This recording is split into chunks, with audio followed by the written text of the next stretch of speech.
Debate, Uncut and After Show. I'm your host Nathan Oakley, and if you are new to this channel, or you've not done so already, then be sure to subscribe. Hit the bell notification icon and join button if you'd like to become a Nathan Oakley 1980 channel member and keep up to date with the Flat Earth debate. If you would like to support the channel, there is a super chat that runs alongside each of these shows while they premiere, and there's also a Coffee, Patreon, crypto and thanks button in the info box below the video.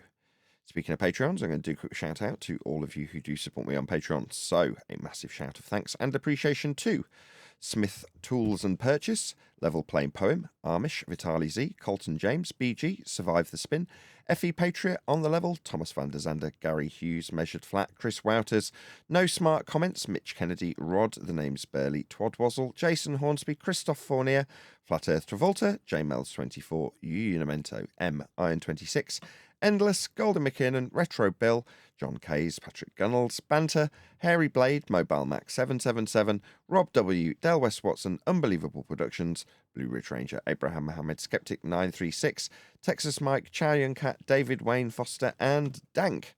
So another massive thank you to all of you for supporting me on Patreon. With that, I'll hand across to whoever is in the Flat Earth Debate Discord server and G+, so you can enjoy their dulcet tones while I set up for today's live show. Say again, Neil? Adam posted a whole couple of paragraphs that Patricia Steer wrote, or why she's leaving, because the toxic nature of, I guess, us. You got it to hand? Can you read it out? It's long. Yeah, give me a second. No worries.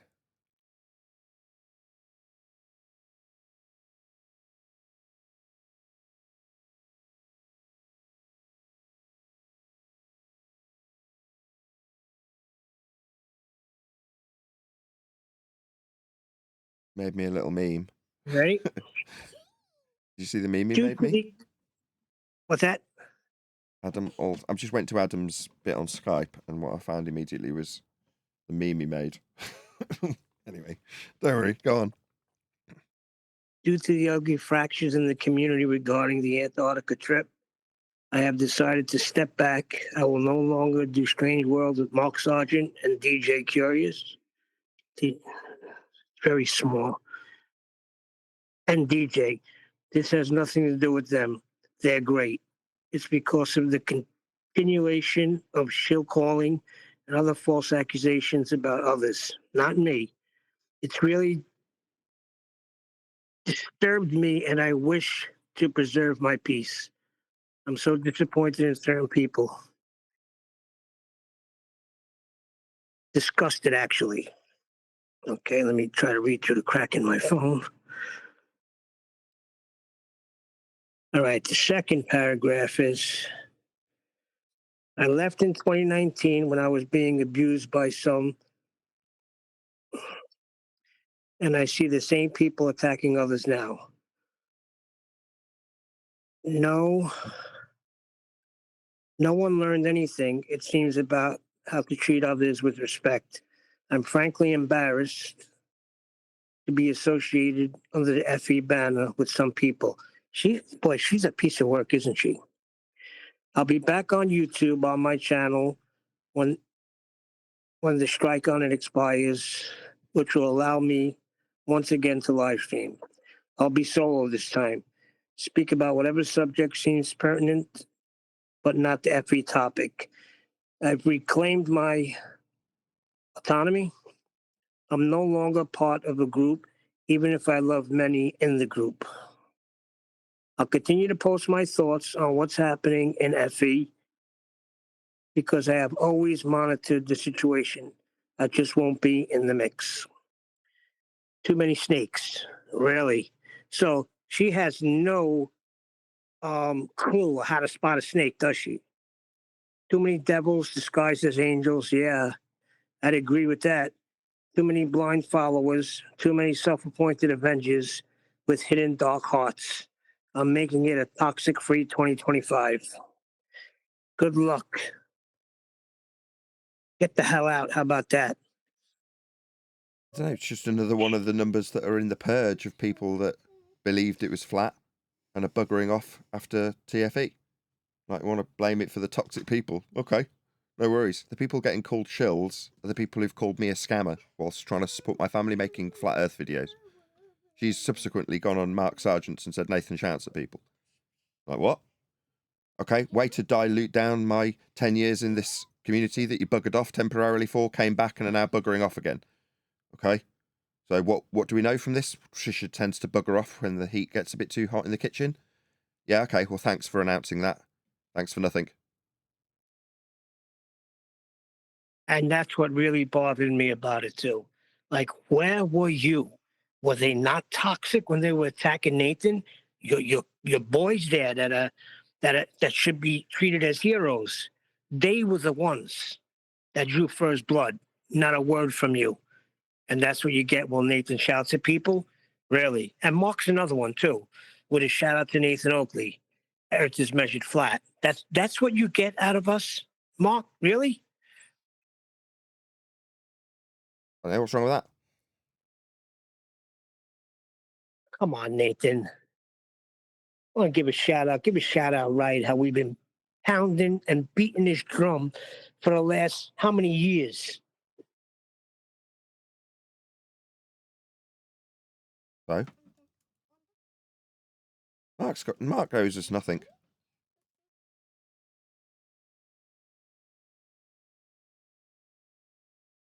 Yeah, but look who he follows. He has Brian on, does a great job, and now look who he's got coming on. Scurvy and Mo. Freaking Witsit and the Shyster. What's that movie with Tom Cruise and Renee Zellweger? Show Me the Money. What's that movie called? Jerry Maguire. Jerry Maguire.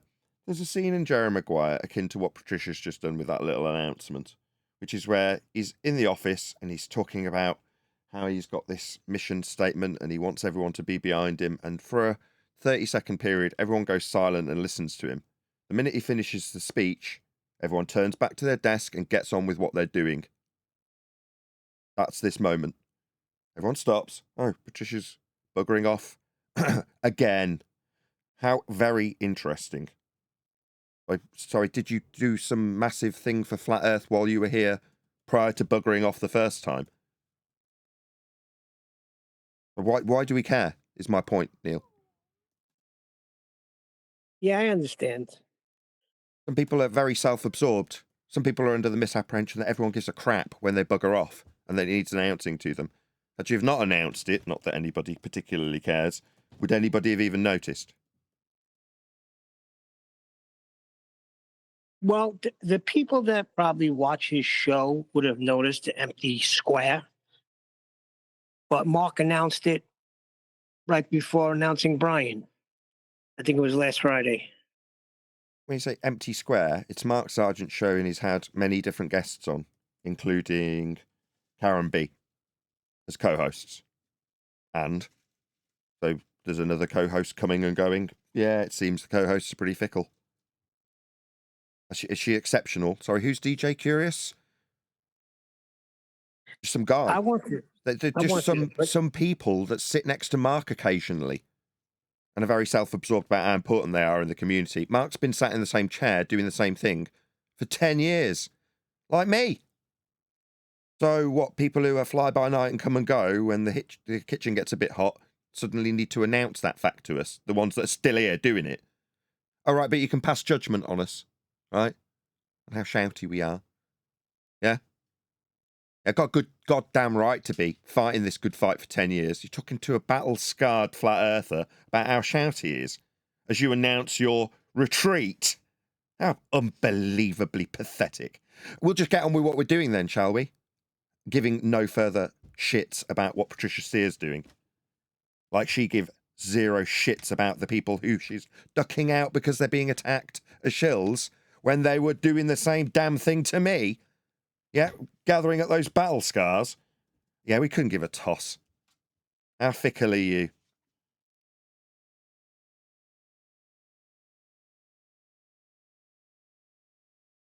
That's the other thing with that DJ Curious guy. His problem is like everybody else's problem. They listen to what the ballers are telling them.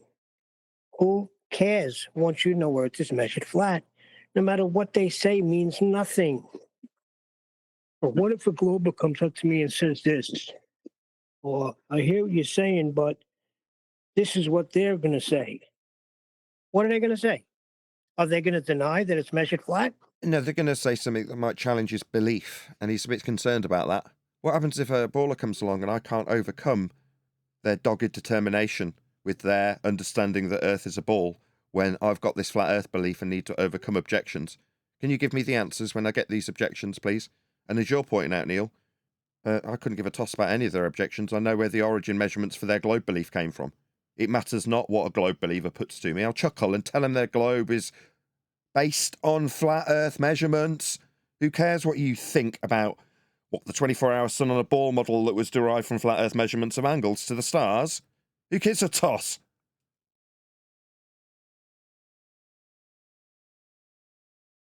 You know something? That would have been good if Brian would have broke that down. If he would have said the problem here is you have a belief and you don't know that the Earth is flat.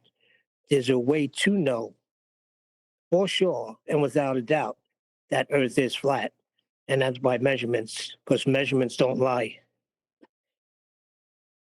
Yeah, it stops it being a debate. What happens if someone comes up to debate me about this subject? Give them a fact about how Earth's measured and then move on with your day. Oh, but they'll continue to challenge me with this nonsense rhetoric about their ball that's based on flat Earth measurements. Yeah, you won't be saying that if you understand that principle, will you? Because it sounds absurd. They're telling me how these flat Earth measurements that get converted into a ball explain this. Oh, do they? How very bloody interesting.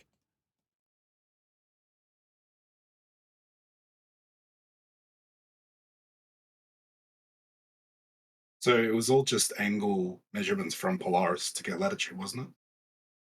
Yeah. That is latitude. Yeah. So does that mean we know the dimensions to the equator and The beyond? equator is that measurement, isn't it? It's the minimum elevation angle to Polaris. That is the measurement. Yeah. So what is it, 5,400? I think it's 60 what is it, 6,200 miles? In statute miles. Yeah. Yeah. That's a fact that must be reverse engineerable into the ball projected points when you pretend that the surface you're acquiring those angles from can be projected onto a ball representing the protractor that you measured the angles through in the first place. So let me get this straight, right? So we know that and the latitude lines continue on past the equator. But does that mean to our known world, say the 80th south parallel, it will be like, you know how it's 69 miles per degree? Does that mean we know the south region, how big that is too? No, not at all. It's massively distorted with time zones and how they've pulled those lines of longitude to a point. That causes huge distortions. So when it comes to the south, it's riddled. Now, the people like Brian and Adam are working on various different aspects of that continually, looking at it and the distortions. It's just there's nothing firm enough to put out to a public and say this is something definitive that we can say about the South. None of us are cartographers. What we do know is that it's been massively distorted, mostly in the South. So the And we south do is know actually that it bigger never than they wraps into claim. a ball.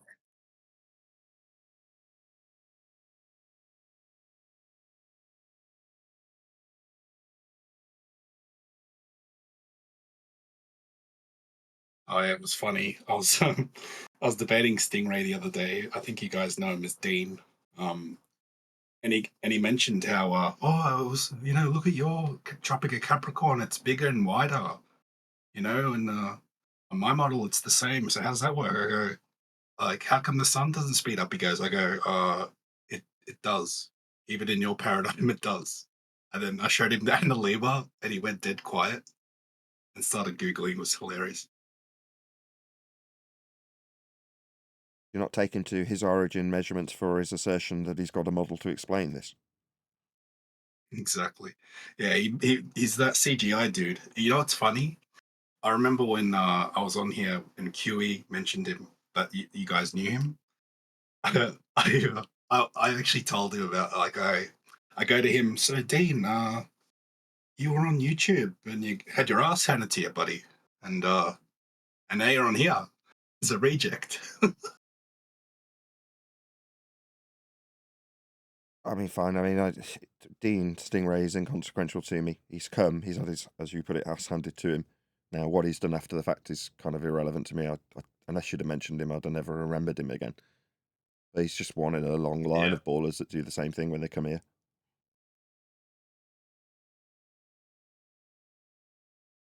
Is there an actual episode on that, like a video I can watch? Probably. You want me to trawl Dude, through 'cause the 2,000 people- videos to find Stingray? I'm all right. You can do that if you want, though. The people on TikTok, the Globers, man, they look at him like a god. It's so fun. It's actually sad. It's really sad. I showed him a flat horizon. Shit, sorry, guys. He's just a YouTube troll. That's all Stingray is. You see him in Mark Sargent comment sections. The guy's really not Yeah. anything important.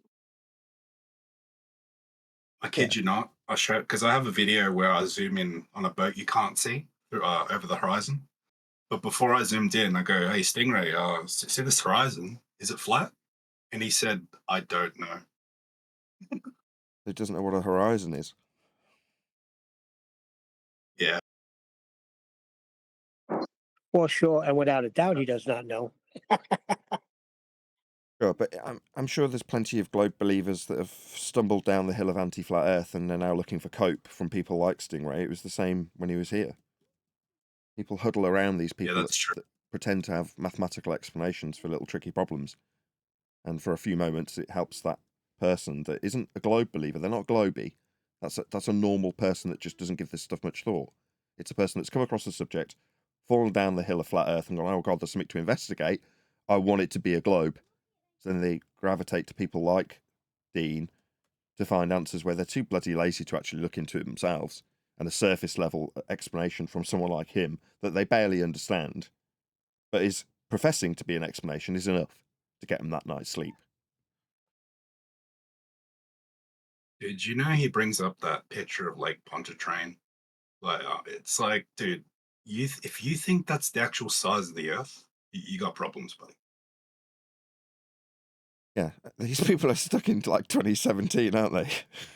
It's very amusing. Yeah. That's why every time I was coming on here, you guys were like, "Oh, yeah, 2014 again, up 2015 again." Yeah, they learn the one argument, and then when it gets obliterated, they just go somewhere else that the argument's not getting challenged. So presumably TikTok's not challenging Pontchartrain, so they can peddle it as much as they like. It's so sad because it's like I showed them Joshua Nowicki, the skyline of Chicago, and yeah, they want, like, I go to them, okay, you think that this is below the curvature and it's being refracted around like a holographic projection and just sitting there, and they say yes. Like, I had a modern day debate where I said that to the guy, and he's like, yes.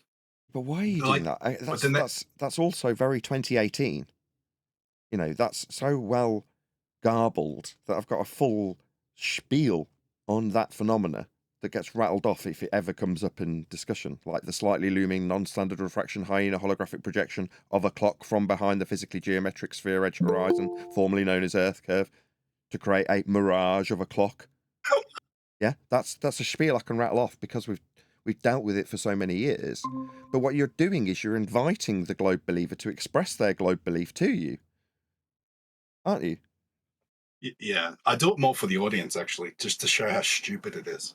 Yeah, I know, I get that, but what my point is that here, I'm not trying to be condescending, we're saying why do that when our rhetoric in the last 12 months moving into 2025 is move on the front foot, talk about how Earth is measured flat, and if you get challenged, that is to say, no, it's not Earth's a measured globe, take them with their assertion to their measurements of a flat Earth they need to believe they're on a globe in response. But if you're going to be making a positive assertion, why make them allude to their slightly looming non-standard refraction holographic projections of the skyline when you can just tell them Earth's measured flat if you want to be proactive about it? It's like you're teasing them. To me, that's where they want you to go. Yeah, they want to be discussing the globe as the primary discussion point and whether or not it is or isn't a slightly looming non-standard refraction holographic projection of a skyline that Josh Nowicki took pictures of, or whether you just see Chicago. Now, Exactly. well, as a flat earther, if you take that vein, you'd be like, check out this picture of Chicago. And that's literally all you'd need to say. There's no need to even make a positive assertion because it's a fact. That is Chicago. Now, they need to assert that it's a hologram from behind Earth curve. It's not really there. It's a mirage. Nathan, you know That's what their they tell, bad. like That's when their- I say that, That's their business. That was just the last 3 words. That's for them to do. what's sad is I literally say that to them. I go, you think that's a holographic projection wrapping around the globe? And they say no. I'm like, what do you mean no? Like, you're saying the top of that Chicago skyline is below the curvature. So how is it not a holographic projection wrapping around a globe? Yeah, Like, it's just so so dumb. now you're forcing them into asserting their belief in fantasy. Again, it's like you're teasing them. Look how stupid you are with I your am. holographic projections from behind Earth curve. I mean, I get it, but I'm just... While we were figuring that out, it seems reasonable to do that.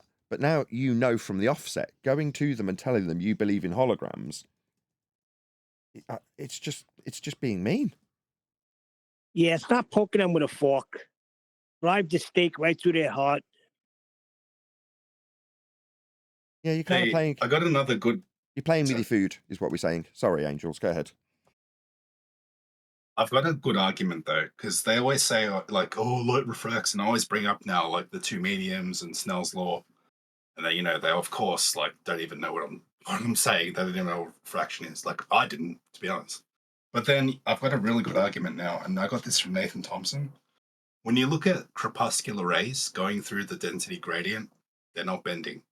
So now I'm just like, see these rays? They're not bending. So debunked. Okay. What's Fair a enough. I mean, ray? that is good. I'll take it on board. It's a useful quip against it. But again, your topic of discussion's globe, isn't it? Whether or not light is bending around a sphere is very much a globe-centric subject that you're discussing. Therefore, you're entering into that discussion on the back foot.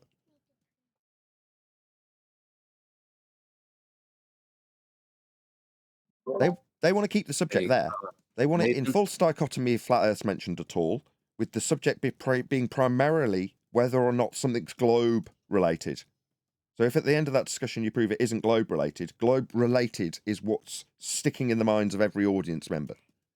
That's what I've been trying to say for the last 12 months. Go on the front foot. There's very few things we do make positive assertions about. And Earth being flat, in the most truest sense of the word, is one of those things you can move forward with a positive assertion that you don't even need to debate. Because they'll need to measure a flat Earth too.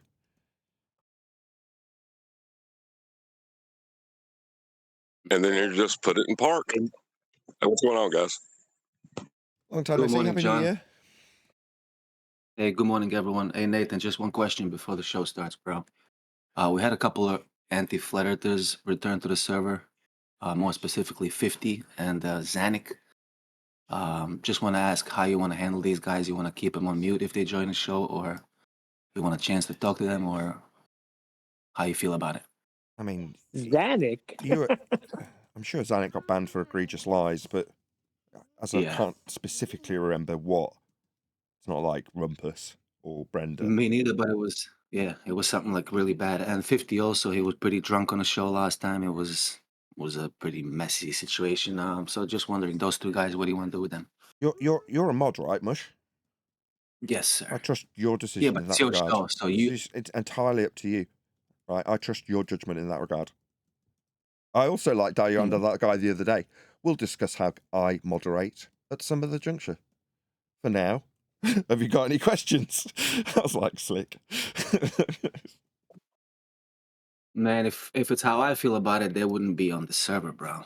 Like if you want honestly. But that's why I'm Yeah, but asking. It's your show, man. after this If it was, TFE, let them come on. We'll give them one shot. Right, Nathan?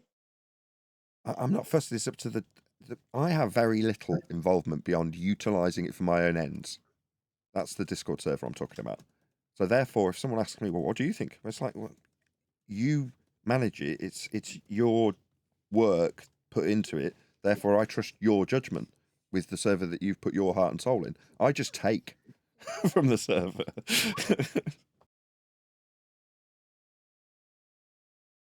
I say it's a new year. Give them a shot. You give them one shot. all There you right, go, sounds Rush. good. There's your answer. I trust my panel as well. So if that's Neil's opinion, I would take that as the answer. All right, we'll go with that. It is a very Christian way to deal with them. You know, they're just people. Who's that? Refracted? Listen, you. I got a bone to pick with you, but not right now. Okie dokie then.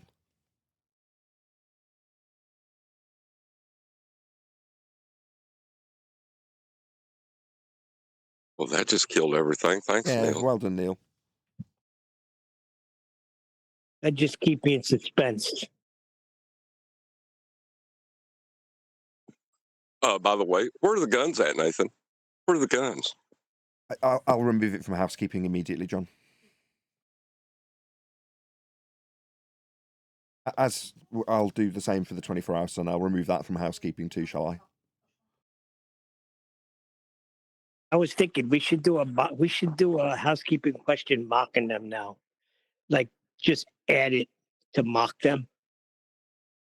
No. Yeah, like what is the elevation angle of the sun over the horizon over a 24-hour period prove? Nah. I like it. No, it's weak sauce. No. Okay. Just doesn't warrant justifying. Right, what they're doing is looking for the vaguest slither of straw man they can use against me personally to demean me and my position personally. So what do you do when that happens? Well, I'm already covered in armour with a really sharp sword. You say I should go back to the forge? Sod that. I'm already holding a sword. Well, somebody from the sidelines, like say me, could ask as a housekeeping question and you just shoot it down saying it never was one. Yeah, when they say he's been asking for 8 years about where the guns are and telling people for 8 years that you can't go down to Antarctica. No, we don't talk about it at all. Go and check any show. We ask housekeeping questions so that the common talking points that we want to, quote, talk about for years are cemented in the show. That's what we talk about. So it's like, yeah, that straw man doesn't even work, does it? When you say he's been saying for 8 years, where are the guns? No, I haven't. Well, I was thinking about the 24-hour sun in Antarctica, right? You can't even really get a natural phenomena out of it, can you? Like, what can you do with it? So you're telling me McLooney Tunes waited 8 years to do that? No, he spent probably a year looking through whatever he could trawl through to find a comment on someone else's video so he could hold it against me from in Antarctica. You're like, wow, that's absolutely pathetic. Yeah, I like when Brian called him a motherfucker and he got scared. That's cool. Easy. No swearing. Oh, Easy. sorry.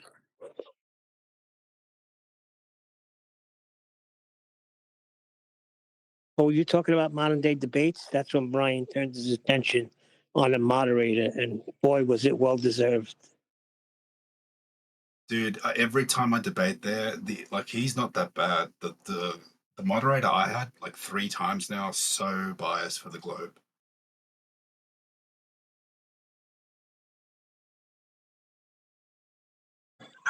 Well, you're kind of going into it'd be like me going into Christian church and asking the preacher to be the moderator and being surprised that he's biased towards Christianity. Yeah, You know? shocking. Yeah. Yeah, but you can't make that as a comparison because they're supposed to be like not for one side or the other. They're the moderator. That's bullshit. You They're globe moderate. believers. Yeah, well, we all know that's bullshit because they're globe believers. Yeah, the globeheads. The Ryan, the moderator, dude, man, he's a globehead and a half. Like, even Nathan Thompson got him triggered. It was so funny. Like, he's gonna kick Nathan Thompson off the debate in our TP2.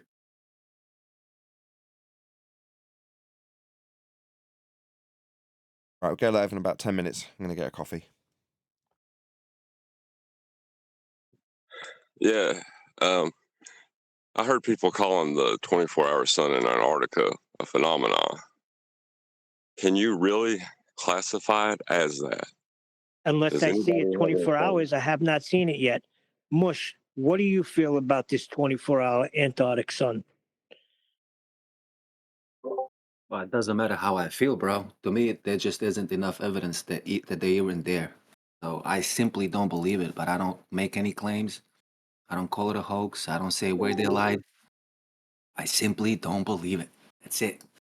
Well, just for you guys' information, Because these I'm are in Australia. known liars. Sorry, Angels. Go ahead. Yeah, all good. Yeah, I'm in Australia. The sun always sets here, so there's that. But And honestly, to me, once they showed me the sun going west to east in a circle around them, I know it's a fake. But I'm not claiming that. I'm not calling them. But I know it's a hoax. I simply How do you say know for that? everyone to hear, You're I killing the don't believe vibe, it. Mush. You're killing the vibe. I know, right? I No, tend not it's to a fair take statement, it that but big of a deal. Sorry. Go on. I was just saying, Mush is making a fair statement from what he understands. But do you really know that it's a hoax? And how do you Have you know? guys seen the I Have you don't. guys seen the parallax? The the fact that the video has no parallax when it's spinning around. a good point is when the sun goes lower, the sky doesn't change color at all, which is weird. My whole thing You're about it chasing a chaff. is the sun already does stay up for 24 hours on parts of the earth. So if it doesn't in another part, it's the sun's not doing anything it doesn't already do, regardless of the location. I mean, No, so it does. The sun does exactly what they say it does, bro. nah. You know what I mean? Yeah, but that doesn't Don't but that doesn't have anything to do with being anti-total to anything. I mean, Right. They're gonna need There's curvature for something. that. But somebody I said just something about Amir. Did you say about parallax? I've seen that. The only thing I'm thinking is the camera is not moving. Like if the camera was moving, you should see a parallax with the things that are on the ground. But given the fact the camera is just going in a circle, you know what I mean? Like I don't see how. Maybe Yeah. I'm not getting something. So the things in the foreground and the things in the background will experience parallax if you're going around on a single point of circle. You'll see the The cam. distances Hmm. between the things. So like there's a truck and then there's the mountains and then there's range of mountains. So all those, so the truck that's in front of you, the tripod, the truck, and the mountains, when it pans around, doesn't experience any parallax. And you can do that. You can do that with yourself if you just move But I when you understand. move around. If the objects are not moving, how and the camera is not moving, camera is only moving in a circle, filming 360, right? So how would you see parallax with the things that are on the ground? You know what I mean? Like I just tried I it then. can't. Like if you put Go your ahead, man. hand up in front of you, if you put your hand up in front of you, and then turn your head towards your hand, you will have parallax. I just tried it. So yeah. But it's also right. But if taking a you spin in a picture circle, in a minute. if you hold on a second, if you spin in a circle right where you're at, the distance between objects isn't going to change or appear to either. Well, yeah, but if your angle changes, then it would, right? Your angle is not changing. You're just looking at a different direction. You're looking at it from the same spot. That's the only thing. I just don't see how you can claim parallax with that one point. But maybe I'm not. Maybe I'm mistaken. I don't know. Like we claim no Yeah. parallax in the sky because Globers claim that all these planets, stars, whatever, they're at different distances, right?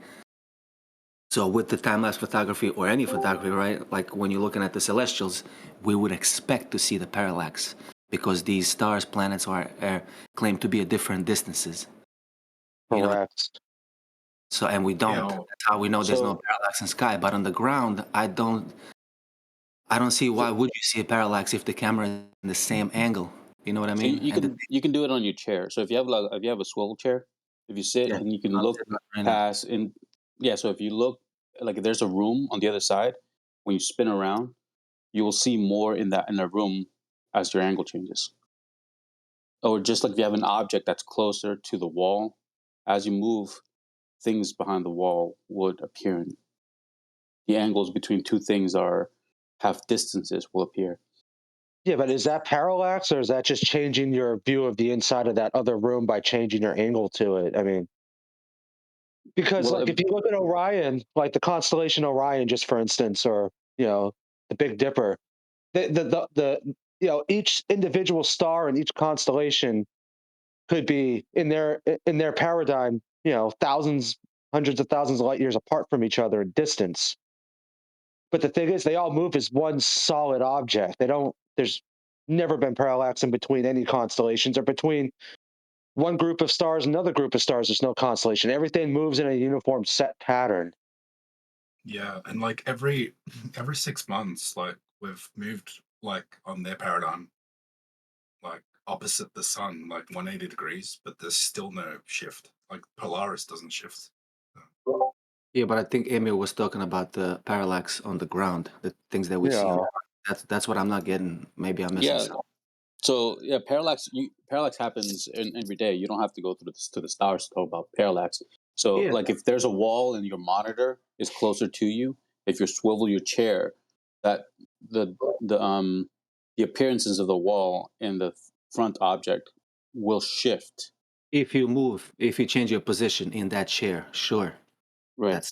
That's logical and obvious, and yes, everybody understands that. But if you don't change that angle and the position of the chair where you're in, and you just turn your head, I just can't see how you would notice parallax. No parallax. You know what I mean? But again, maybe I'm not understanding something. It may be me. Yeah, so the 360 degrees camera was tracking the sun. Well, it's taking a picture every minute, so it's moving along. Supposedly, I don't. That's what it's supposed to be doing. But if you follow that procedure, you will get parallax with things So the further. camera is only changing it's turning. It's not changing its actual position. It's not changing the spot where it's at. It's just Well, turning. that is what will create the parallax. The fact that you're on the same position and then you're shifting, or you're going around a single point, you get parallax. God. I got a question for Vax Wax. Oh, what's up, man? How did you keep your composure when Jiren said that Earth is measured flat, but then continue on to say, but because of the movement of the sun, it's a globe or something to that effect? How the hell Right. did you just not start laughing uncontrollably?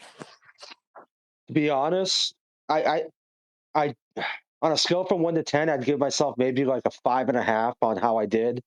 Simply because, like, when Jared started talking, at first I was trying to listen to him, but then after a couple minutes, I realized talking to Jared is no different than talking to Zanuck when it comes to this, and that's a gigantic red flag for everybody. Uh, my phone, like, literally, my phone was at 7% once I finally got on the call, and once he started like just babbling nonsense, I literally was tuning him out, and I was kind of just bulldozing through everything he said. So I can't even really remember exactly what kind of nonsense he was saying.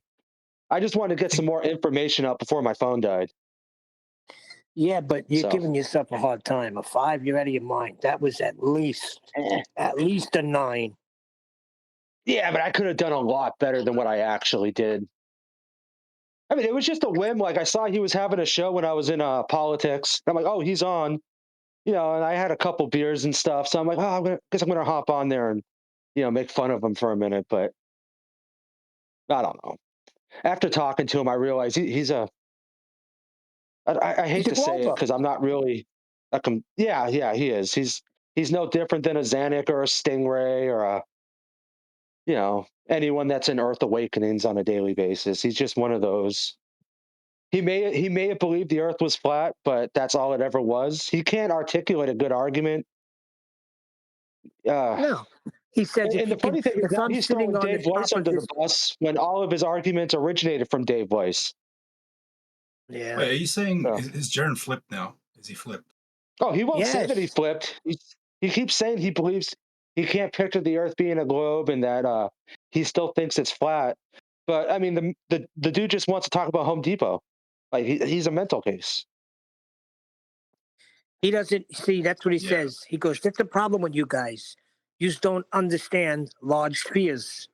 I kid you not. Yep. That's what he said.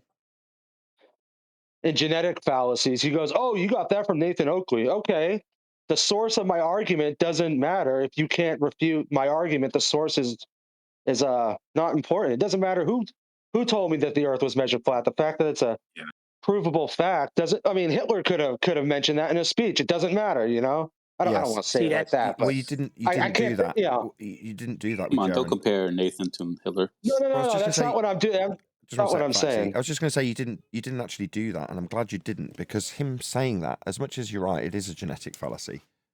It was a red herring fallacy first and foremost, and you didn't take the bait. yes, Right. yes.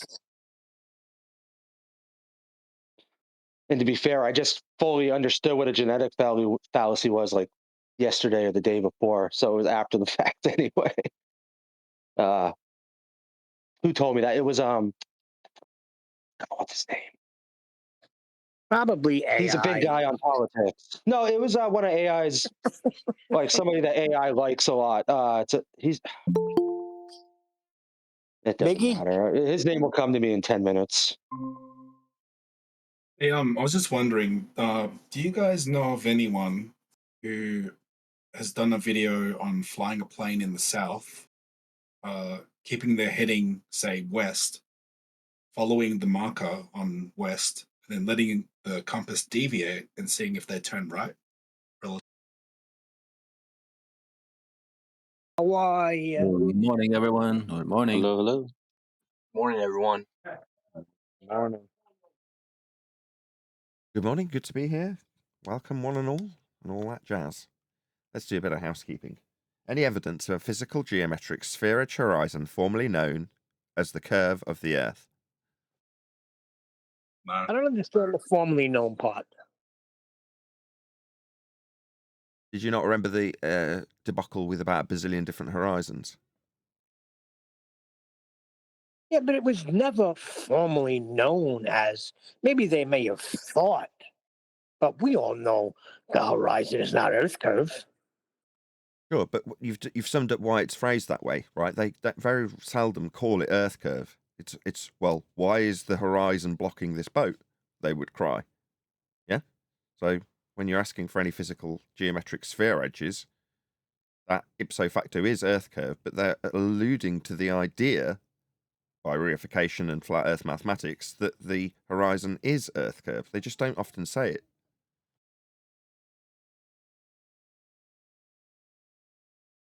It's a good question to ask. It's formally because they used to say that there was Earth curve, and we were like, "Where's your geometric horizon?" And they were like, "No, we never claimed that." Yeah, Give me clap. exactly. Like I said, the debacle with all the different horizons, it used to be as cut and dry as the horizon's Earth curve. Now, well, no, we don't really see Earth curve. The geometric physical horizon isn't capable of being seen. It only exists in the maths. Factually accurate, but they're basically relinquishing the idea of their magic trick that the horizon is Earth curve when they tell you that it isn't, and then offer you the mathematics of Earth curve geometry with a layer of nonsense refraction derived from flat Earth measurements in terms of how you describe it in actuality. Not applicable to their maths because they're using 7/6 of a radius value, a derivation of the geometry in the first instance. So they're going to need a geometric sphere edge. Hence us asking, any evidence of a physical geometric sphere edge horizon, formerly known as Earth curve, Neil? Oh dear. They literally need math to dictate what it is they're seeing, right? Like the clock. Depending on the math, it's either a clock or it's not a clock. It's actually a refracted clock or it's a clock. Depends on the math. Seems to me only anti-flat earthers say it's not Earth curve, whereas Globers who don't even know anything about flat Earth will tell you it is Earth curve. Exactly. Like a teacher in high school. Exactly. With a care for flat Earth or globe Earth discussion, you just assert the horizon's Earth curve. No issue. None whatsoever. You fall down the hill of, oh, right, there could be something to question here about this whole globe Earth in a sky vacuum moving around the sun dealio. There's people saying it's flat. Let's have a look at this Earth curve, because that's the proof, right? Well, nobody's claiming the horizon is Earth curve, end quote, Tim Osman, hardened globe believer. Black Swan. Yeah, we debunked Earth curve in 2020. I don't understand how people can see the black swans, like both of them, the one even from 8 Foot Observer, and then say that the Earth has a physical geometric horizon. Like, I do this analogy with the globers now. I'm like, if I go to a park and there's a hill in the way blocking an object, am I ever going to go to that hill and see the object it's blocking? The hill's going to be behind it. And they say no. But then that's exactly what they're saying with the black swan. It's so stupid. How far from your mic are you, Angels? Is it too Miles. loud or too soft? Just a bit sounding like you're too far away from your mic. Just get 3 inches closer to your mic. Anyway. All right. You just sound a bit distant, that's all. It's fine. Anywho, any evidence of axial rotation of the Earth-based variety, of course? Well, we're moving now. Nope. The sky moves at different speeds. Sidereal day, solar day. So good luck with that one. Of the Earth-based variety? Oh, no. You're going to need a flat plane for that axis. No, that's why we have our seasons. Isn't that the reason why?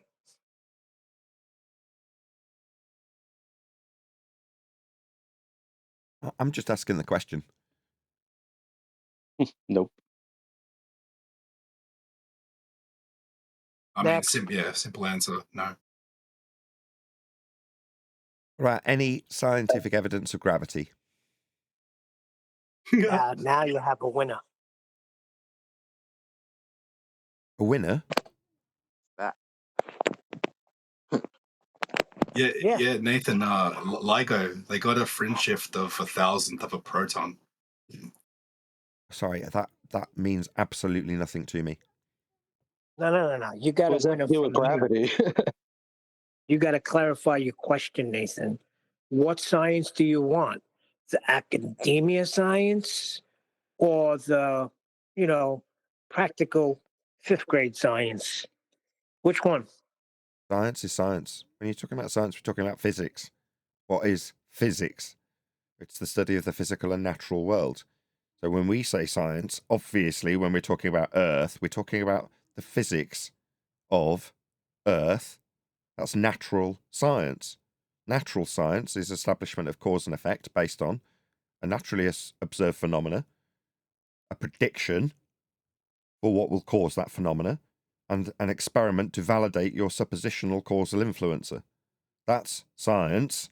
And when I ask for scientific evidence of gravity, there is an illusion that there's a phenomena to study and an explanation of cause therein. Therefore, when I ask for the scientific evidence of gravity, I'm asking for natural science and adherence to the scientific method. Then you're not going to get that. I mean, if everybody could observe gravity, we'd all be able to observe time bending in a 4th dimension. That's right. And I've never observed that. and I don't think anybody else has. Well, you Well, can't. what's their phenomenon that they claim? I mean, they don't even there have isn't one. Both of those things that were detailed by one deck were conceptual. You're talking about a geometry, pseudo-Riemannian fourth space geometry.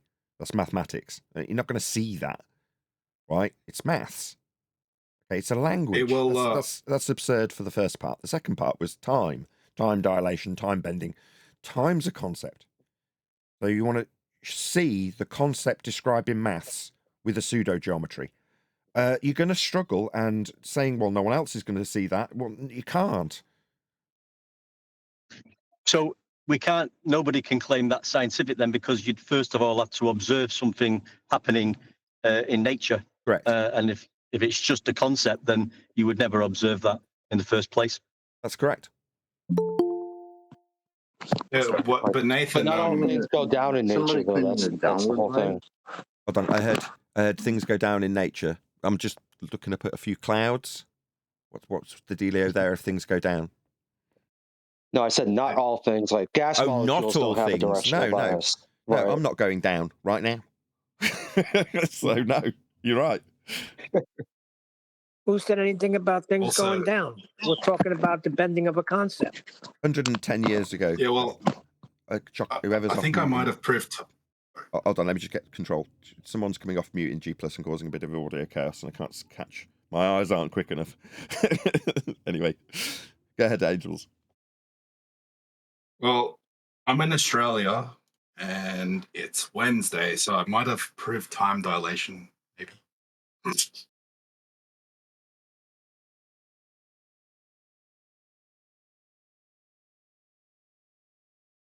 Sounds like he's in a black hole. How?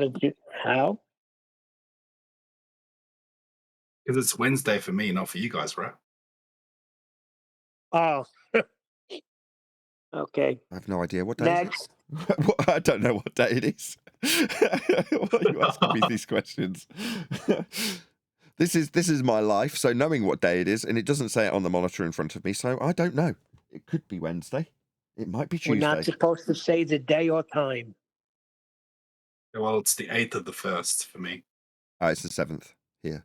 That I can see on my monitor. Time dilation. Yes.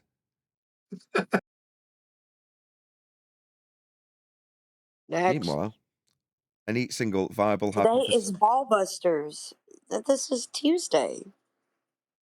Oh, this is QE Live tonight then, unless it's been cancelled. Yes, Not no, supposed to it say hasn't. time. I love QE. Be Here or Be Sphere for Quantum Eraser live on the Quantum Eraser YouTube channel. Goes out typically at about 7 p.m. UK time, 1 p.m. Central Standard. I heard about that guy. He's supposed to be all right? Quantum Eraser, total shill. Lies about science, proving things and stuff. Oh no, that's me. Sorry. My bad. That's me. Getting confused with who's being claimed to be what. A bunch of scammers telling people how science proves things and showing them how it proves things and leaning on the advancement in humanity based on scientific proof. Bunch of scammers that we are. How dare we? No, we're toxic and we cause people to leave communities. Yeah. In that regard, I'll put my hands up and say guilty as charged, because I could not give a toss about the people being purged currently. It seems Neil's alluding to a conversation in the pre-show. He read out a disclaimer that was passed on via Mark Sargent, as I understand it, but it came fourth hand, that is to say, from Patricia to Mark, to Adam, to Neil, to me, now to you, the audience. It's about sixth hand. You know what I mean? But in any event, we've said all along there's going to be people that get purged from the community as a result of TFE. They're all dropping like flies. It's the dust that is currently settling, or at least starting to. And Patricia Sears made a declaration that the community is too toxic. Like, what? Do you think that's going to be heard in the massive dust cloud that's been left in the wake of TFE? No. What are you doing? You're going to jump on the purge wagon? No worries. We'll still be here like we were when you buggered off last time. So that's just to make sense of what Neil's saying. Yeah, but it's good to No highlight the backbone. hypocrisy and the double standard. No backbone. No, it's not only that, Flatsy. It's hypocritical because nobody said nothing when people were attacking us over here. Nobody said a word when Nathan was called a scammer.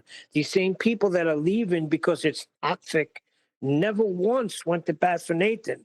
But now that these heroes that went to Antarctica came back in their own community, people that subscribe to them are questioning them. Now it's time to leave because people are toxic. Come on, you hypocrite. Okay, but we're only talking about Patricia, right? Yes, at the moment, this second, yes. Okay, well, she really intends to employ this histrionic behavior. So I'm not interested in somebody that's trying to do that. So Yeah, I agree with you, but I I like to would. highlight it. I don't like all the drama that she brings to even like talking about something simple. It just seems like a attention grabbing. Histrionic is an adjective that means dramatic or theatrical and can also refer to a mental health condition called histrionic personality disorder. Are you a medical professional? It sounds like her, though. I just don't like So, it when people do that, like that kind of like intentional being dramatic on purpose. Like Are you it's using it as it's an... just I see, you're using it as an adjective as opposed to a slur using a mental health condition. Histrionic means right. very Well, emotional. just kind of And observing something. yeah, You know? I like it when people use words that I'm not particular. I know the word, I'm just not that familiar with it. Histrionic, I'm just reading the definition as an adjective. Histrionic means very emotional and energetic, but not sincere or without real meaning. For example, you might describe someone's outburst or display of grief as histrionic. What, like the trauma of leaving this community based on people calling each other shills, that kind of grief. Very appropriate terminology. I love you, Flatsy.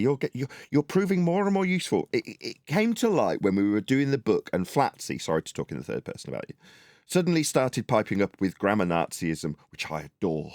And I was like, oh, she knows where that comma goes. Oh, nice. And now you're coming up with words like histrionic in the correct context. Absolutely brilliant. You always flatter me. Thank you. I appreciate that.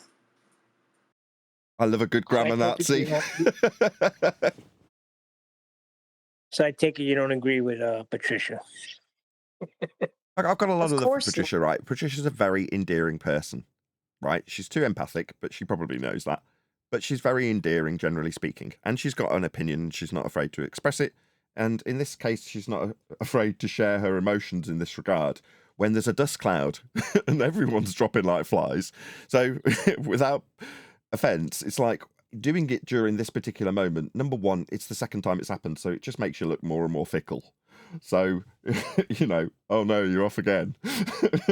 So Yeah, but it just seems like people are not. She's not paying attention, really. That's all I'm drawing attention to. That people are not paying attention. I did that Start yesterday, paying though, attention. highlighting my plight. And oh my God, she wasn't there when I was being persecuted as a scammer. Yeah, it's still happening, Neil, right? What was it? The stream from Jaron was 2 or 3 days ago. And he's listing off people, including me, and saying I'm a scammer, but then stuttering because he can't call me a scammer for saying science proves things when he's trying to take the ship down with him based on an experiment. So suddenly Nathan's a scammer because he comes up with arguments that people can't really repeat very well, I think was what he used in this instance. What, because it's further down the road and people can't remember that it was because I was saying science proves things with what, the empirical method of science? Yeah, that still stands. It's just I'm not being called a scammer for that anymore. I'm still being called a scammer, and obviously I'm not going to blame Patricia for that. But, you know, you can moan that she's defending these guys' honour like they should be welcomed back as heroes, because that's what she said. And suddenly, no, I think she's buggered off because, no, you're suggesting, based on your ill-informed opinion of Jaren and Witsit, that they should be heroes. And we've gone, no. And you've got no authority to be telling anybody that, Patricia. So we've shouted you down and made you look very stupid. That's what's happened, Patricia. And you buggered off with your tail between your legs, saying it's too toxic. No, you're just ignorant of what's going on. And when you've said welcome them as heroes, we've told you off. But what, now you're going to bugger off? Couldn't care less. You're not helping. And oh no, Patricia feels poorly and hurt, and oh no, it's so toxic. Nobody cares. Well, to suggest that they're heroes after they've been exposed of lying and being dishonest, a lot of other things, but let's just go ahead and say liars. It's been very well demonstrated how they doublespeak, lie, and the type of behavior is just appalling. Well, the problem from her perspective is she doesn't have good counsel. What have I been saying to the people around me? Don't get into the dust storm. I know we're all moths, conspiratard moths, and this blue light is so alluring to jump in and start talking about. You can't help yourself. I'm no different. Brian's no different. We've had a chuckle about it, right? We can't resist it. But what's my counsel to people around me? Don't do it. Watch, just onlook. There's no horse that you have in this race. So why jump into the dust storm? Now, she's not getting that counsel, Patricia Steer specifically. So she's right in the dust storm. Well, you're going to catch some rocks that are flying around, especially when you say welcome them back as heroes. Read the room. Hello. Well said. Find it funny. Go on, Chocolate. Back in the day, when it was her in the middle of drama. Gussie up to that mic, as QE would say. Yeah, I can't hear you, Charles. It's belly up to that mic. Listen, grammar Nazi. That wasn't even grammar. That was slang.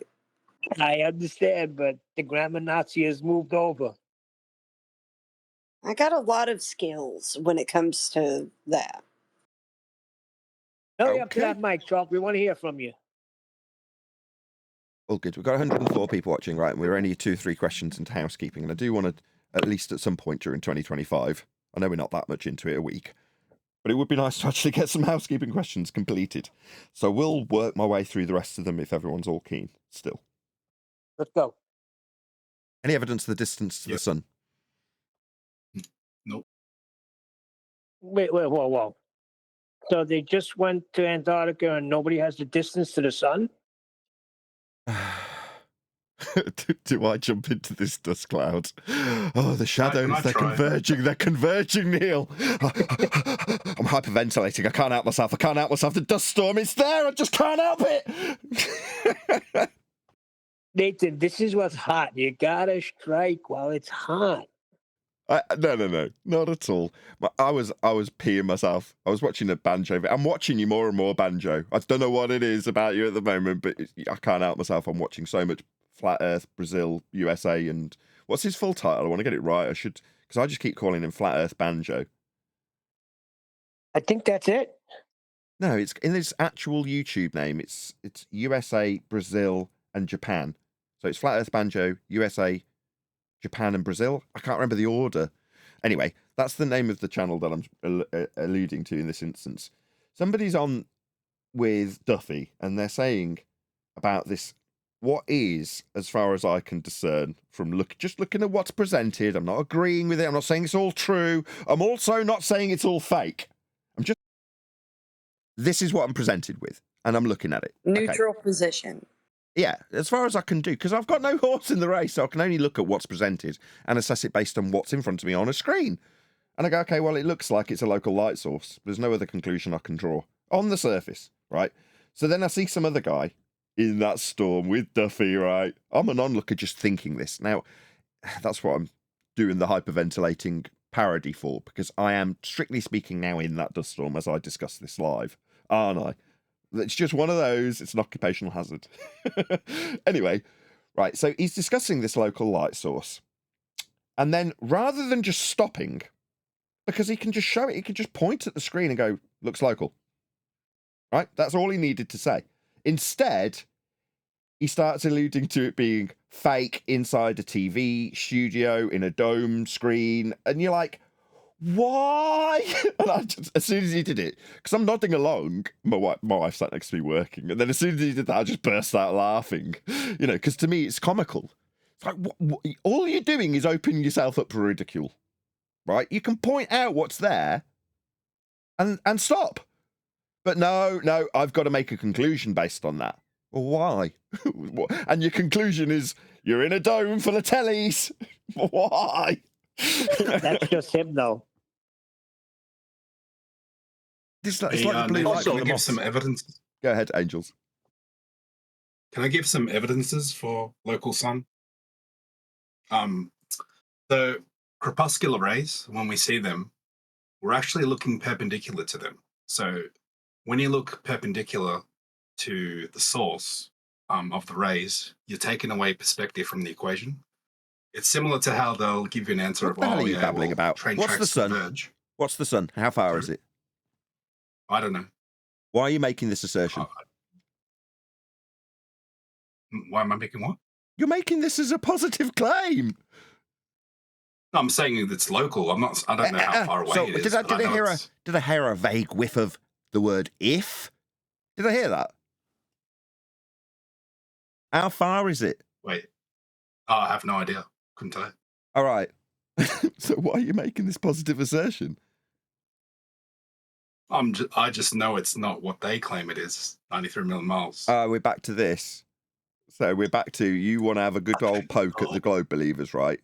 Are you a bit of a sadist? See, you know what it is? The problem is that wasn't rhetorical. This is directly aimed at Angels of Light, who's picked up a bit of credibility through Eric DeBay recently, who's used his material twice and credited him on screen.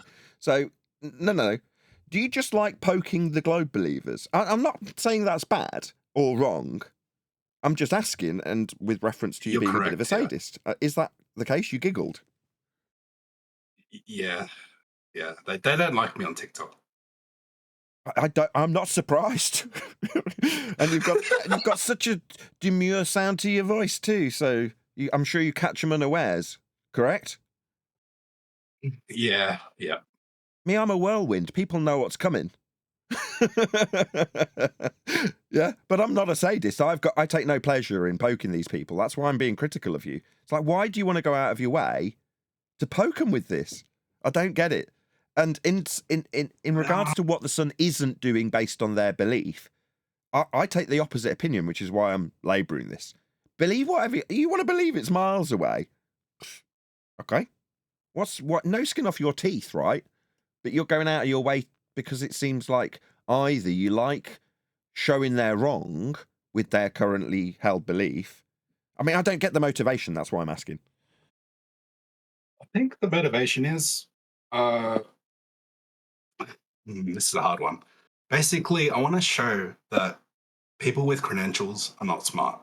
Also, I wanted to be like, honestly, I got into the debate scene, because I wanted to be one of the best flat Earth debaters. That's why I'm on this channel, by the way. I wanted to learn. So yeah, basically, I just want to be well-rounded and be able to attack anything they have. That's perfectly reasonable. Even if I can, If that's your justification, there's nothing wrong with that. I mean, it's like, if your ambition is to be the best flat Earth debater, then more power to you. Great. you can admit it sometimes. One more time, Chocolate. I said you can admit it. Sometimes it's fun. Scramble. No.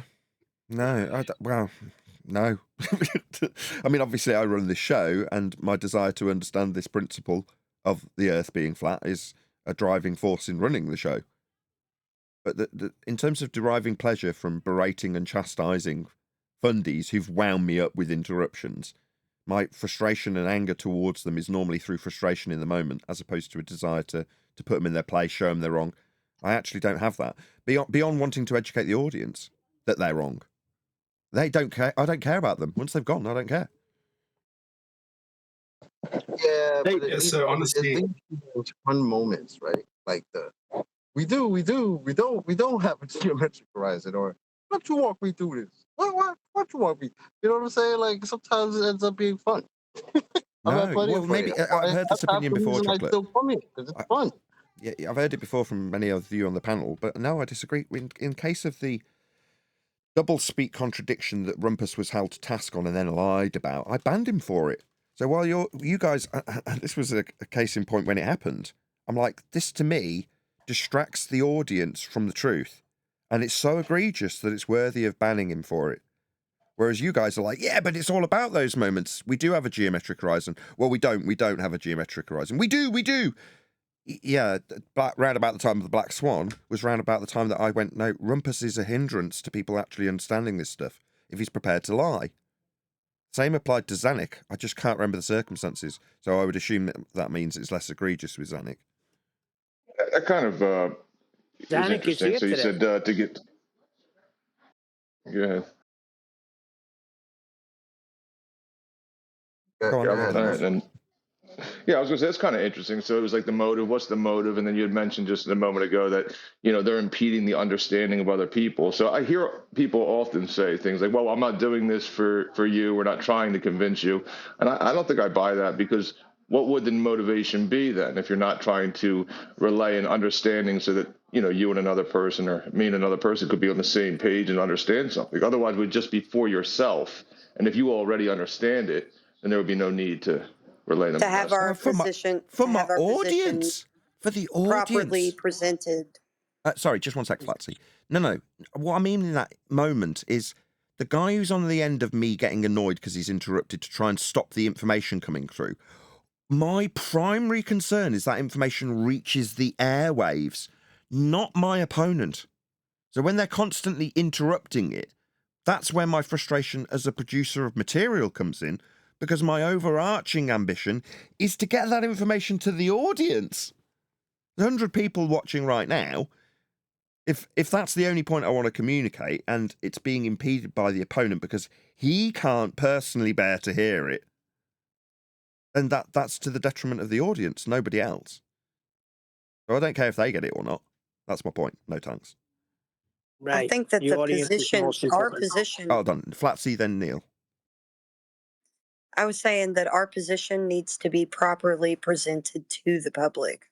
So that's, it doesn't matter what, what kind of opposing opinions of how criteria is met. But here we would put everything through the ringer and critique all the information to be able to disseminate it also. Yeah. Hey, on a side note, Hold on one second, Adrian. if you want Just one sec. Yeah. Go ahead, Neil. No, I'm just saying the audience. It's mostly for the audience. They need to hear. Go ahead, Angels. Yeah, I was just gonna say, because you're like an OG in this in this topic, right? You're really experienced, and if you are you're genuine about this and you want a message to be heard, honestly, you should honestly look into TikTok as well. I'm on TikTok. Because I reckon you'll go. I'm already on TikTok. Yeah, I reckon you go.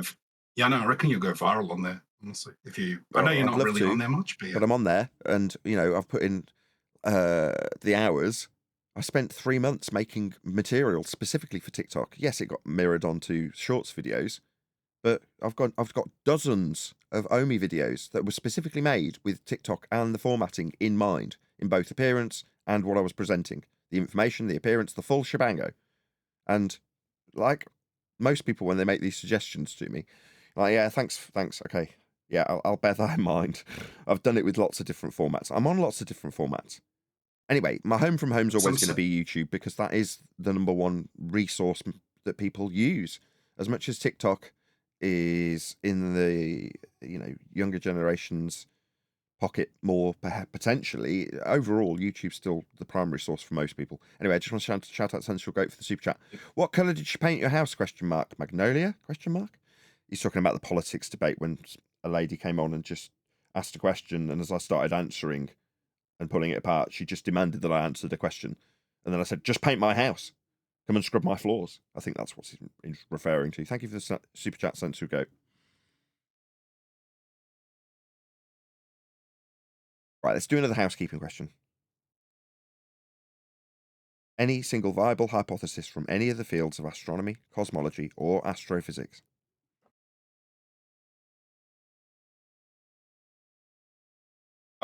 Sorry, I don't understand the question. So, what do you mean? I'm glad you said that. I'll slow down the question. I'll just repeat it. Any single viable hypothesis from any of the fields of astronomy, cosmology, or astrophysics. Want to By break that down? hypothesis, you mean? And not science. Yeah. Oh, okay. Yeah, no, it's not science. Yeah. What am I asking for? Very pertinent. I at the believe you moment. asked. Yeah, A I believe you're viable asking for hypothesis.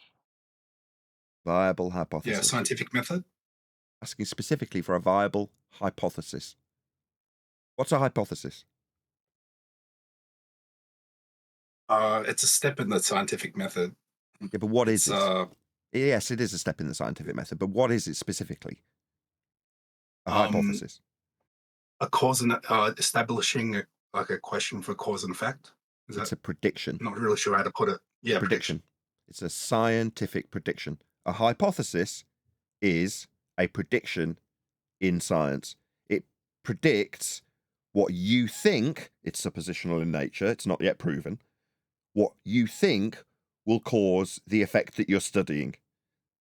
It's your predictive suppositional statement in science. That's what it is. Now, the reason it's pertinent is because this word, prediction, is being bandied around after the fact by TFE and the people who've watched it. Like they've got predictions that have come to fruition and they're doing experiments. No, they're all frauds. Because predictions in science are hypotheses. Hypotheses are the establishment of a suppositional causal influencer for an effect you observe in nature. That's an independent and dependent variable. Your dependent variable is the thing you're studying. Your independent variable is your suppositional causal influencer. What you think, when varied, will cause the effect. It's stated as if A, your causal influencer, then B, the effect you're studying. That is to say, if you vary A, you will cause B to happen. Now, alongside that, you have a null, which is to say, if you vary A, the thing you're trying to induce will not happen. That's a zero difference result, null. Now, upon variation of A, only one of those two things, those two outcomes, can occur. Only one can be true. Either A will cause the phenomena you're studying, or it won't. If it doesn't, if A not B, that's your predictive statement in the null hypothesis, is proven true. I'll just say that once more. Proven true. A did not cause B. Tick. You varied A, nothing happened. Also, the alternative hypothesis, when you vary A, B does happen, then you prove the alternative. In other words, the only outcome from an actualization of a scientific prediction, that's a hypothesis, is proof. It's the only outcome, if performed correctly. So when someone says that they've done an experiment and they've made a prediction, you would ask them, what's the hypothesis in the format of independent and dependent variable? Coincidentally, the only communication at all I have had with Will Duffy is in a comment section under one of my videos that he commented on about TFE.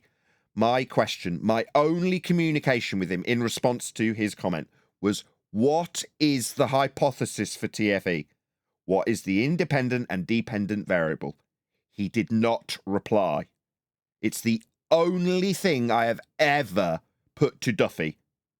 Just in case you're wondering about the communication about an invite or something, some garbage he lied about. Yeah, I've already had the moles on the case that question my integrity when I say I absolutely, without question, have never communicated about a ticket with Duffy, the liar, who claimed he'd invited me to a load of people. Now, subsequently, I responded to the open idea that there's an invitation out there by pointing out the affirming the consequent formal logical fallacy used by TFE when they assume that they're going to the bottom of a ball to observe something, a phenomena that's yet to be observed, like step one in the phenomena method that we're talking about now. that would have a prediction. They're also bandying that word around. But I asked him, Duffy, who's now talking quite a lot about predictions, what his hypothesis, that scientific prediction, was. He didn't answer me. It's because he's a liar. What he did do is go on to lie about offering me something that I turned down in communication with him. People are asking him for that string of communication. It doesn't exist. Duffy's a liar and a fraud. You'll never get it because it doesn't exist. He didn't offer me Jack. His claim that he did offer me Jack is also untrue in a different regard because there was nothing to offer. He hadn't validated that he'd got a ticket to offer me. Apparently it was a scam he'd fell victim to with a ticket he didn't even offer me. So just to make that all clear, Duffy's now lying about predictions. In science, they're hypotheses. That's why we ask this housekeeping question. It's not about guns. It's about scientific empiricism that would be offered when you say you're doing experiments. Duffy doesn't have that. He is a fraud and a liar. Well, then, no, you'll have no viable hypothesis from any of those fields. Yeah, likewise, TFE has no viable hypotheses to offer. I've asked Duffy personally in response to a comment he left me. It's the only communication we've ever had. It was specifically about predictions. Seem to like using that word quite a lot, eh, Duffy? Predictions, well, like hypotheses for experiments. You don't have those, Duffy, you're a fraud. In more ways than one. Yeah, you can't silence the sky. It's all you'd have to. You can't isolate anything. I heard earlier in the pre-show people saying, is this 24-hour sun a phenomenon? I'll take it as being a phenomenon, no worries. Now let's see you formulate it into a scientific prediction with a null and an alternative. And then let's see what your independent variable, supposed cause of the effect is. Now let's see you vary it and induce the effect. Oh, you've not done any of this. No, you speculated about whether or not there'd be a phenomena to observe. It's absolutely pathetic.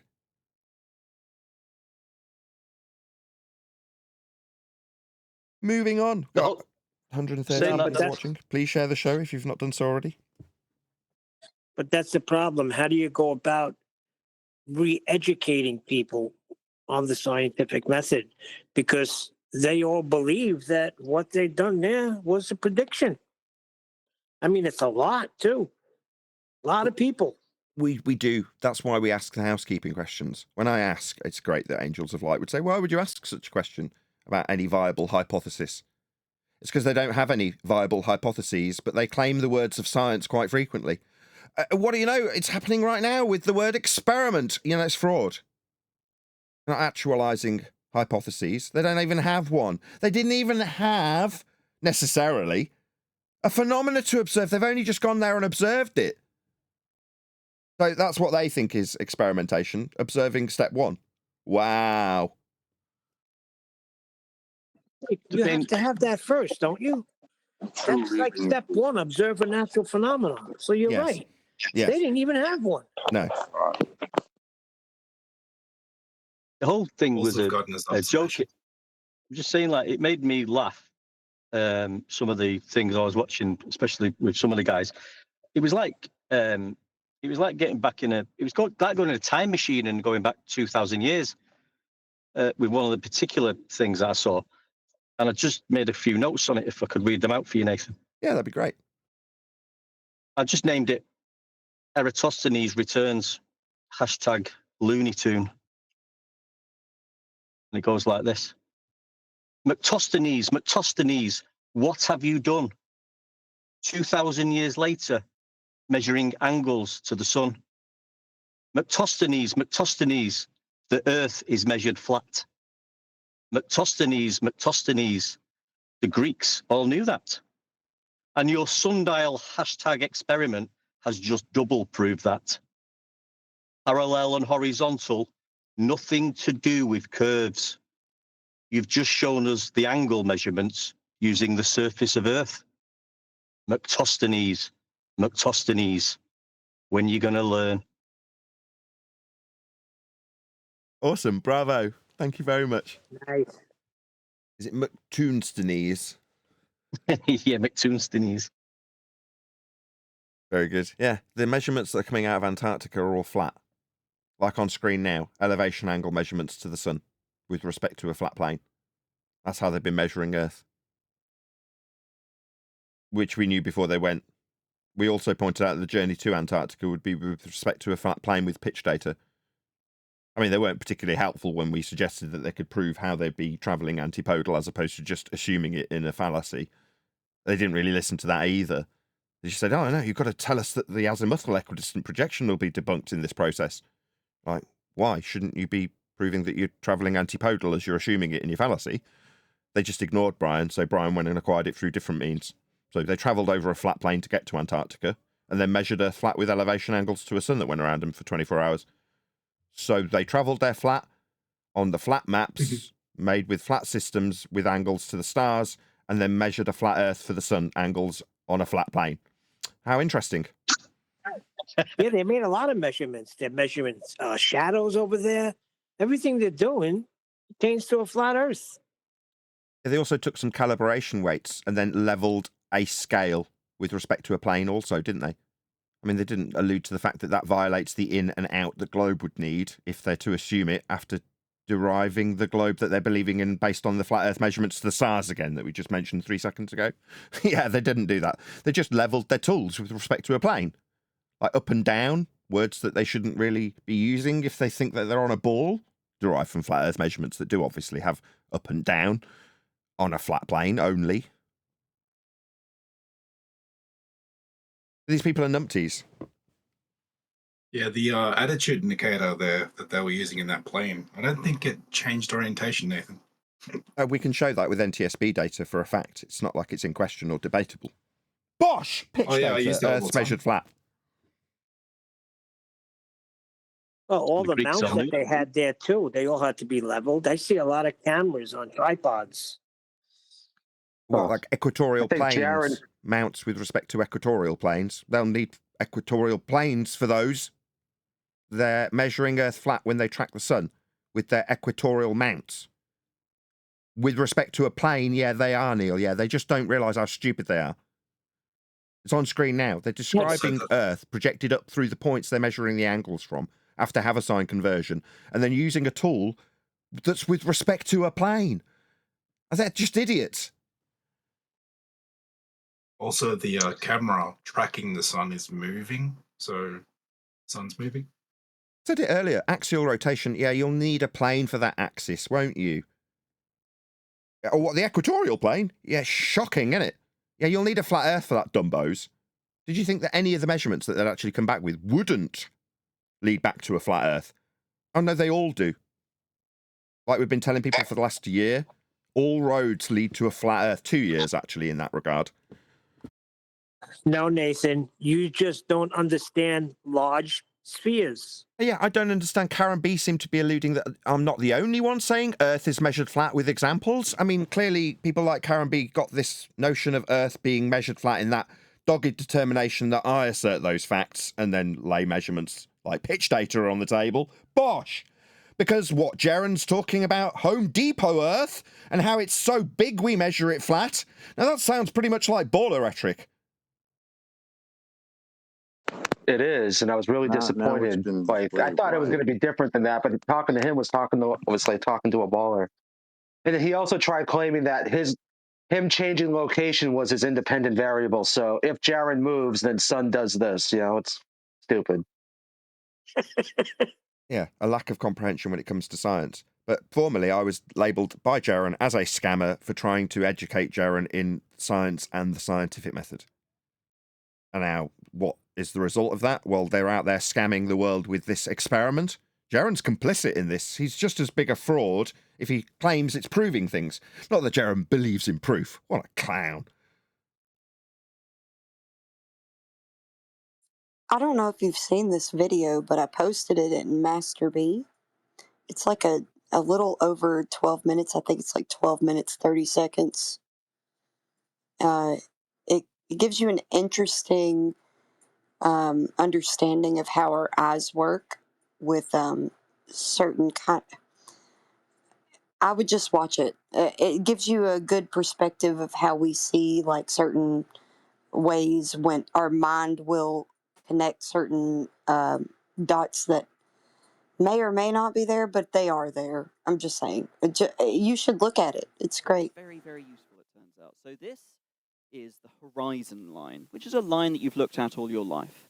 It is a proper line, and the dual quaternions can represent this line. You might be compelled to say that, oh, the horizon line is more like a circle, but no, if you look at it wherever you go, it's always a line. It's always a straight line from your point of view. Another example of a line like this is sort of the Milky Way in this rather beautiful picture. This is the Milky Way is in some sense extremely far away, right?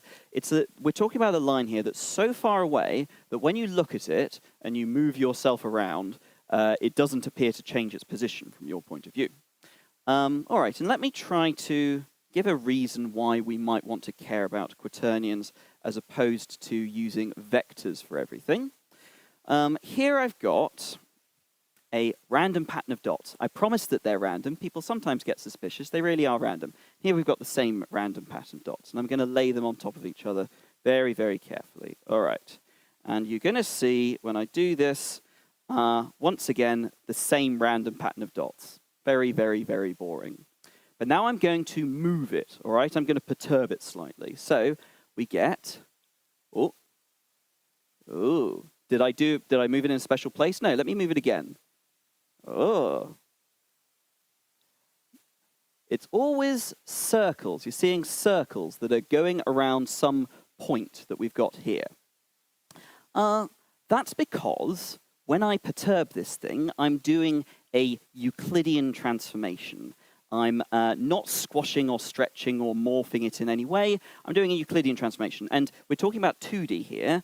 A 2D Euclidean transformation is always something that preserves a certain point, right? There's an optical illusion going on. Like if I make it go really far, it sort of disappears. Like here, right now, the circles are getting smaller and smaller, and they're getting bigger and bigger. But here I can make them small, and then it disappears. It's still a rotation around this point here. Pardon me. He's talking about circles. There are no straight lines on the globe. Why is he talking about circles? I was going to ask the same thing. What does it remind you of, though? Like, think about what you're looking at and what it reminds you of. Okay. Kind of how our eyes will perceive things like that.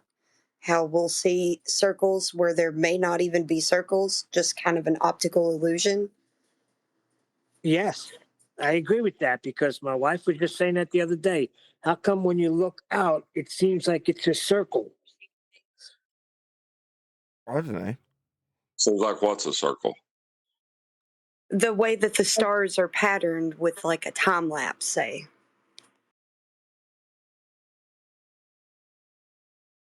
Because they spin in circles and they don't intersect. Yeah, but you don't actually view them doing that. It's like some sort of visual effect, especially with time lapse. I see what you're Well, saying. everything spins around Polaris. It as far as Well, we are the concerned, in stars an are in analog fashion, apparent. it does move from our perspective around about a point in the sky.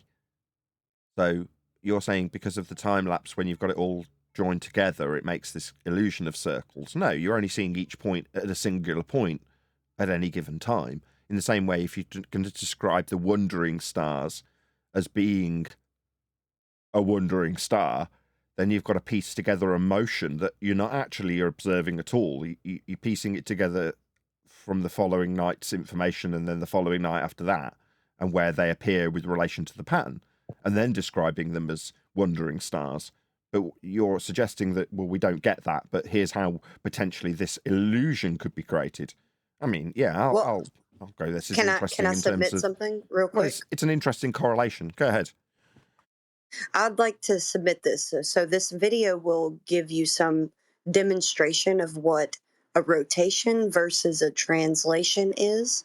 So you'll see where something will appear to be a straight line, but it's still a translation around the point. It's just kind of like an optical illusion. So I would implore you to at least watch a little bit more of it. But yes, it's just a way you wanted to to see it. But I can do, there's a funny trick that you can do with this, all right? So I'm going to start out with the center of rotation here, and I'm going to do a move that's going to cause it to end up over here, all right? I'm going to kind of rock it from side to side. I want you to, and we're going to think about what happens in between, all right? So, here we go. Oh.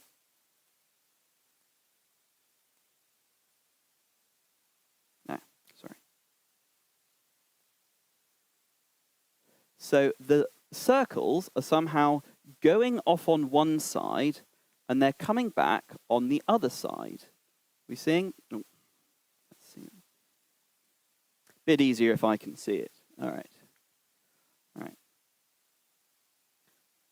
Whoop. They go off on one side and they come back on the other side. Two things to say about this. Number one, okay, we're starting out like this. It goes on like that. Then it comes back on the other side. But there's an intermediate stage here where suddenly it's stopped being a rotation and it's briefly become a translation, right? It's kind of like the circles here that you see have become straight lines.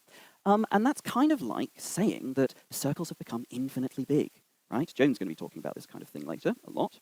Yeah, and that's a strange thing to say, but it's true. A translation, which is a mathematician's way of saying a movement, a translation is a rotation around a point that's very, very far away. Okay. Another thing to say about this, like, wouldn't it be a shame if someone were to say, do you know what, all rotations are rotations around the origin. If you want to rotate around somewhere, you should translate to this wonderful place called the origin, you should rotate there, and then you should translate back. Terrible idea. It's really denying yourself some very beautiful mathematics. We don't want to do that. We don't want to be scrubs. All right. Another way of illustrating the same thing, let me see how much time I've got. Yeah, it's okay. So, Is that enough, Flatsy? Yeah, I would like to kind of reiterate his point. So there's a way that we can see things that are just apparent that look like these things that he was showing us, because he had the same random pattern layered on top of each other, and all he was doing was moving them and rocking the patterns the same. It's the same pattern layered over each other, and every time he would move it in any kind of like just a sort of increment manner, it would change some sort of like origin of rotation on either side or in the middle, or it was so random, you know? Yeah, fair enough. And I can see how you can draw a correlation with certain aspects of Yeah, what but this guy does. I think I think that it was pertinent at the end because he was showing you where there was some sort of like two rotations where there's like a translation in between. So that would be something that would be Oh, maybe Well, fair enough. Very to interesting. understand with optics. Nathan, I just put in Master B a real video of Star Trail from Georgia Guidestones. what is this? Credit Play Nathan my Top. video hour. Yeah, it's very short if you want to, just for the audience. I don't After understand him. how this relates to the nature of Earth yet.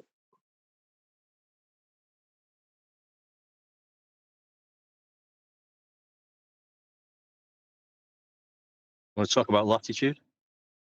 I'm going to find the video. I want to play something too now.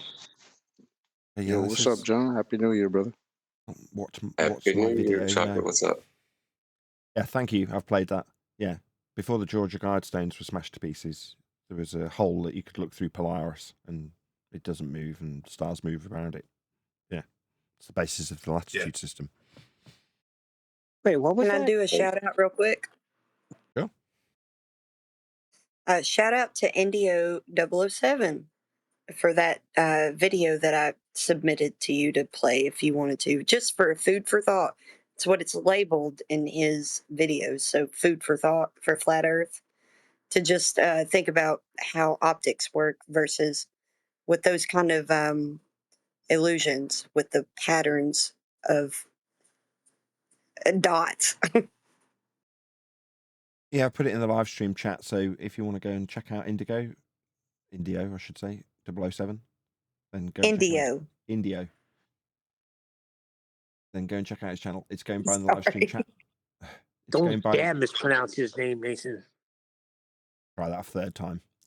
It's going by in the live stream chat now, so go and subscribe to Indio 007.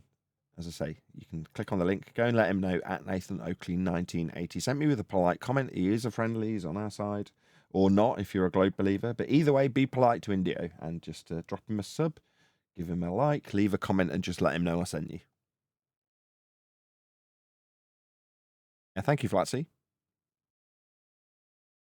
No problem. I've been looking into it too. It's so great to kind of look at that kind of information with where we are today. So, Cool. Is there any evidence of a self-perpetuating molten iron core at the centre of a presupposed spherical Earth? No, We need half of that, mate. it violates. It violates the second law of thermodynamics. So good luck with that one. And there's the Curie point, which, yeah. What is a molten iron core? Yeah, you will need half of that, whoever said that.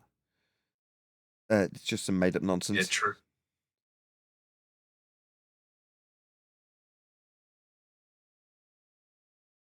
Speaking of which, any evidence of the R value, Earth radius? Hell no. Well, it was derived from flat Earth elevation angle measurements to and from Polaris. Oh dear, that's not fair. I know, but it's true.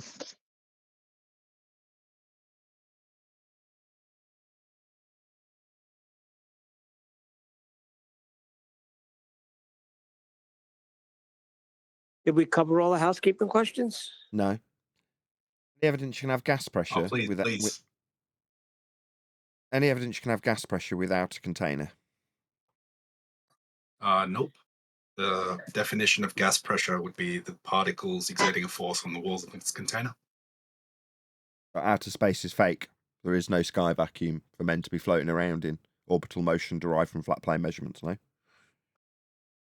Nope. Yeah, but they seem to keep talking about Mount Everest and gradients and things like that. And they're not comprehending that without containment, you're not going to have any of that. Always talking about pre-existing pressure that we have already. Yeah, even if it's a gradient, it would still require containment. The only way to Yes. have a gas pressure gradient is with containment. They're saying the gas makes its way up to the top of Everest, Yes. then. Well, isn't that a thing? Yeah. Remember when we used to get asked that? Where's the container between the ground and the top of Mount Everest? That used to be a global question. Yeah, the valve. Yeah. And Zanuck had the valve. It wouldn't even surprise me Yeah, I if they still still get ask asked that that now. nonsense. You still get asked that now? Yes. See? And I have See to what I mean? explain to them how. I have to Yeah, that's explain what to I'm talking people about. how gas pressure has a direct correlation with temperature. So Mount Everest, cold, less air. It's one of those that if you were in their presence, you'd just fart. Okay, just smell that gradiating. Do I need a container? Yeah. You know Oh, what boy. analogy I do is you could say fart, but I say spray a Lynx can or perfume or whatever in a car that's closed. The gas spreads out in all directions, fills the available space. You smell that perfume everywhere in the car. You open the window, the gas goes out and equalizes with the gas outside the car. Now we're breathing air right now, and it's supposed to be next to a vacuum of 10 to the minus 17 torr, but it's not equalizing. So that violates the second law of thermodynamics. Absolutely. I mean, it's the same example, you realise. The perfume is no different to flatulence. It's just that when your disgust sensors kick in, it gets people's attention. As much as I'm not necessarily a big fan of using toilet humour, it's just a gas dispersion example. But like I say, suddenly it pricks people's ears up because their intention is to be slightly disgusted by what's been said. That's good in a way. It gets their attention. But perfume dispersing throughout a car? Yeah. And when you example it with, well, what if there's a gas pressure differential? You're like, yeah, it would all get sucked out of the car, wouldn't it?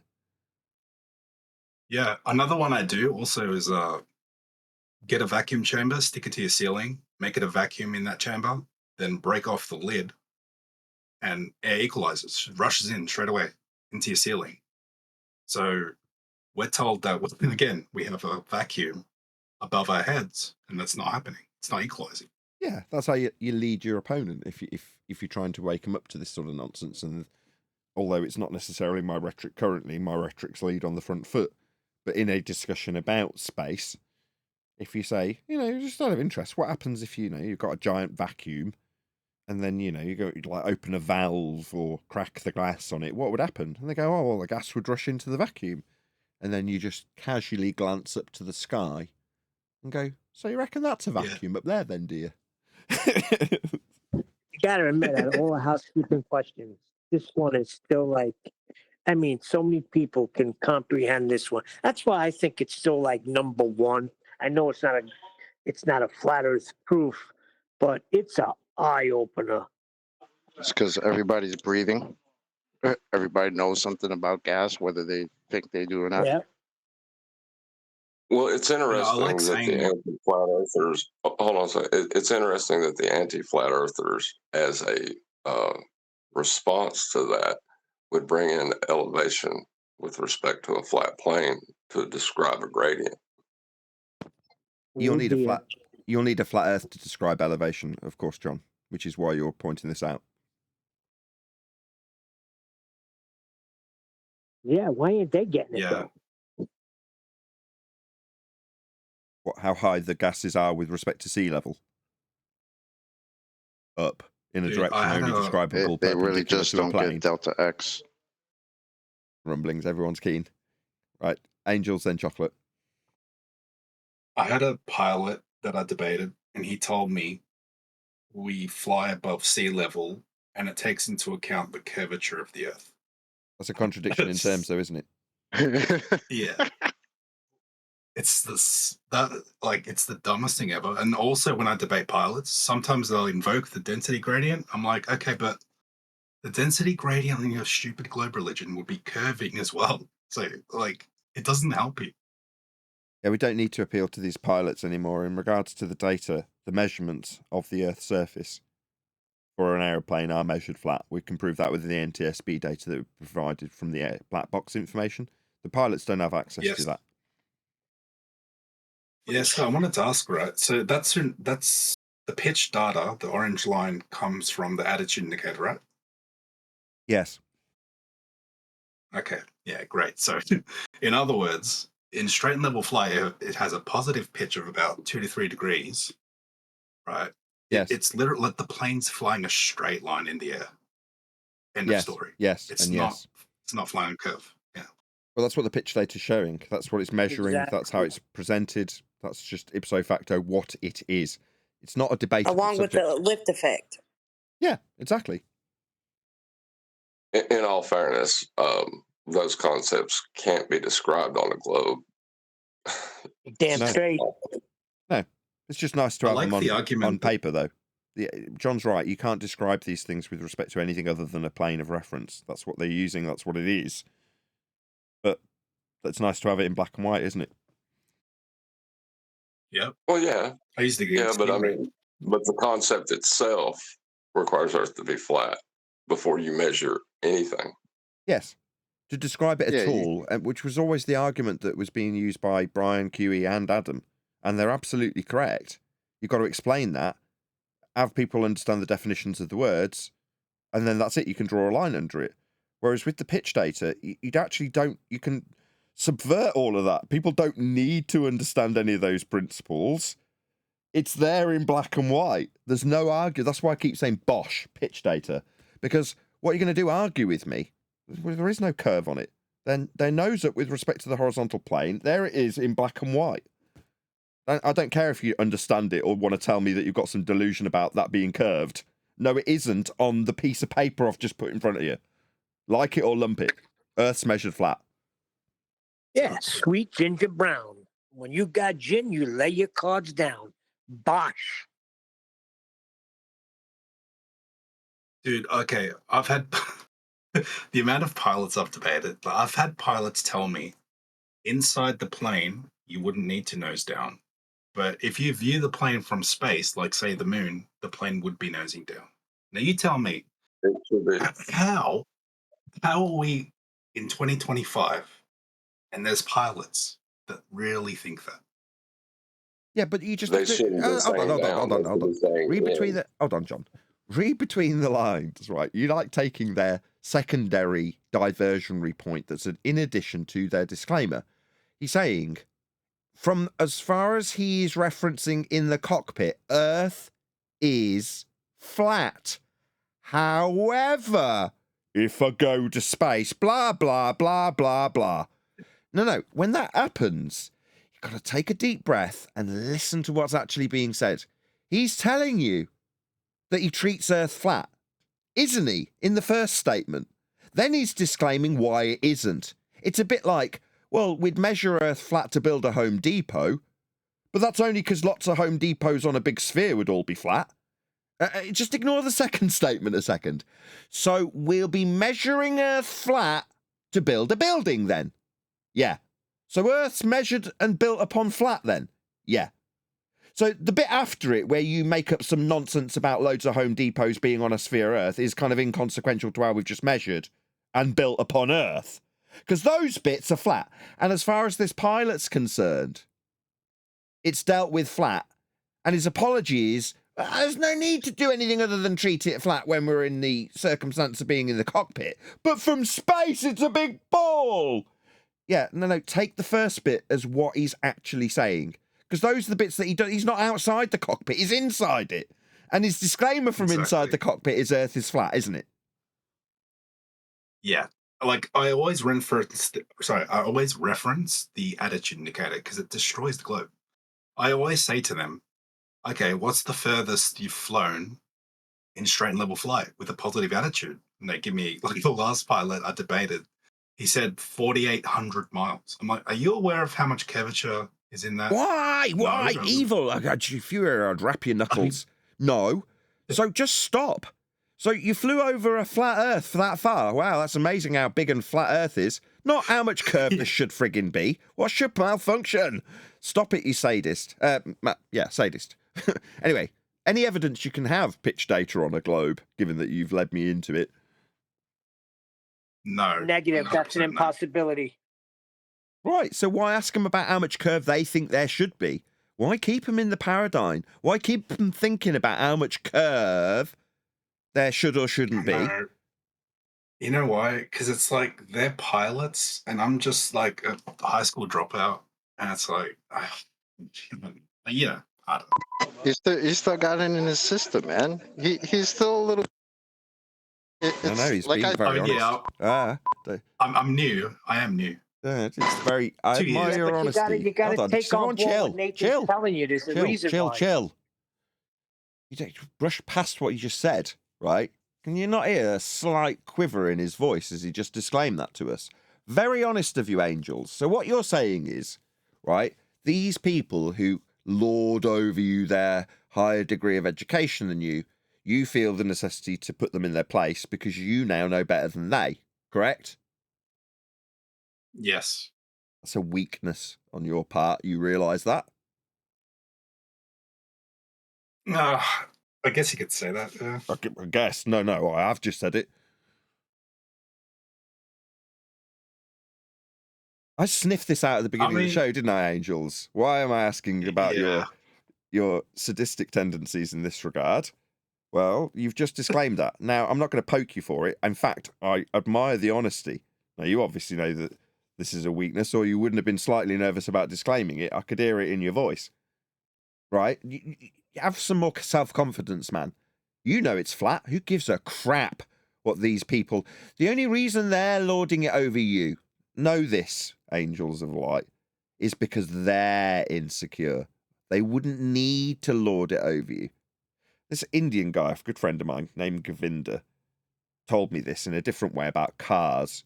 When I was talking about going fast and racing people on motorways in the big expensive car that I'd got. And he was like, why? I was like, because I'm faster than that crap box. He's like, yeah, but you're in a car that's worth 60 grand, and it's obvious from just looking at it that it's going to be quicker than that car. Why are you trying to prove that? It's like, well, because I've never had a really nice car before. It's like, yeah, well, that's telling, isn't it? Because you're trying to race everyone. Right? What have you got to prove? You've got a nice car. Stop trying to prove that your car's better. What are you doing? Now, the fact that you know Earth's flat, Angels of Light, be confident in that fact, rather than wanting to lord it over people who typically would lord it over you. And in so doing, know that that's their insecurity. They need you to know that they're a pilot and smart and know all about how Earth is a ball. No, they're only lording it over you because of their insecurities. They're sharing their pain. Once you know that, it negates the need to feel like you want to prod them and poke them and show how much smarter you are than them. Yes, have some self-confidence, and once you acquire it, you won't feel the need to want to lord it over people. But that, like I say, is a weakness on your part. No offense. That's good advice, actually. Because you're right. It's that monk with the quiet confidence, that knowing. He's not preaching it to you, telling you how enlightened he is. You just look at him and you go, that guy looks enlightened. Was he smiling? Sat peacefully. Do you know what I mean? But it's telling on your part when you try and lord it over them, when you're poking them. Well, do you really believe that means that you're spinning at 1,000? Why are you doing that? In essence, you're keeping them in their paradigm by doing so. That's what I'm trying to get you to appreciate. If you're going to lead with something, lead with the fact it's flat and keep them arguing about how flat it is with demonstrable proof and evidence of that fact. If you can avoid ever mentioning the ball, it's never processed in that discussion. It's not, in their own way, put into their own false dichotomy.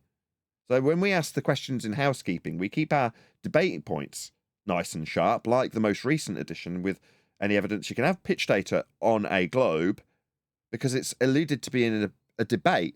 But in so asking, you can only lean on the facts of the matter that Earth is ipso facto demonstrably measured flat with that information. That's why it's become a housekeeping question.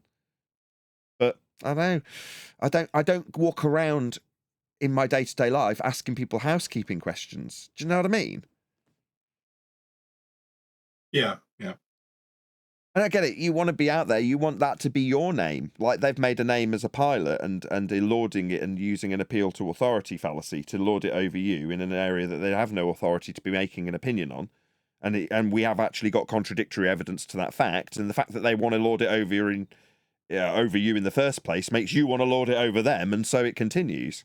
It's like that as we started the show talking about toxicity. Well, that's your own internal toxicity. Your need to do that is a demonstration of your lack of self-worth in this regard. Just know your worth. You got people praising you. I had several people praising you on this show. Just soak it up, man. Go, yeah, I am. I'm freaking ace. Then you don't need to tell the pilot he's wrong. Yeah, Nathan, but they do throw that at you, though. I'm going to take a professional's word rather than some people on Discord. But that's got nothing to do with Angels of Light internally, him personally, how he views the world and what he needs to get out of it, and his motivation to go and tell people they're not on a ball or laugh at them for thinking silly things that he can point out. He's just, sorry, third person again, Angels. He's lording it over them, isn't he? And we've got into the bottom of why, and I'm glad we have. It's useful.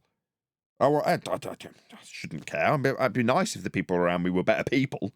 And sometimes we are toxic. Sorry, I'm talking about you like this is like a major toxicity problem that you've got. It's not. It has to be laboured in that way to make the point. Sorry, Angels, that you've become this muse. No, that's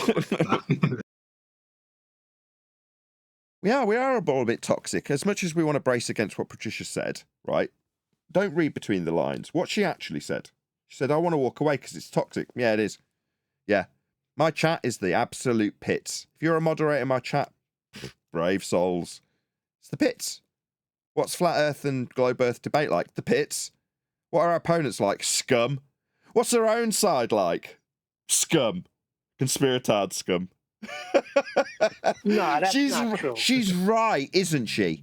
And who can blame her for wanting to step away from it? As much as we can say, yeah, but we received some of that scum and hatred that you want to step away from. Who can blame her? And we're exercising our own toxicity when we say, good, you only believed it's flat. Me battle-hardened, scarred with my armor and sword, I'm still fighting! You weakling, begone! No, she's a meek woman. Good for you. Take a step back. That's what you should do if this has become too toxic. Good for her. We should praise her. That's the right thing to do, isn't it? No, it's not. Yeah, it is. No, not when she's got a double standard. She's not wielding that sword evenly. It's only in one direction, Nathan. That's my point. Yeah, She's well, only you could. standing up one Neil, time for yeah, I one get you. cause Neil, for Neil. a certain people. I got it, Neil. We leaned into your point at the beginning of the show, and like all good shit sandwiches, you need the other butter side up bread at the other end of the show so that we're not just that toxic person she's walking away from. In many ways, if you are afflicted by any of the things that have come today, phone 1-800-COWARD. I find the irony rich how we're being called toxic right now by this by Patricia. When back in the day, remember when she was the one in the middle of all the brouhaha and all that, and the people were calling her man, and for some reason coming here and attacking her like Pete Shea. Remember? That's not her fault. And we were the ones defending her. Exactly, Chocolate. I remember screaming at Pete Shea just for attacking her. Like, what are you talking about? Bring some evidence about what you're saying. Oh, she's a man. She's a man. Okay, that's dope. Bring evidence of that. If not, shut up. It's pathetic And that negging. was- He just fancied her and knew he could never get her, so he negged the crap out of her because he could.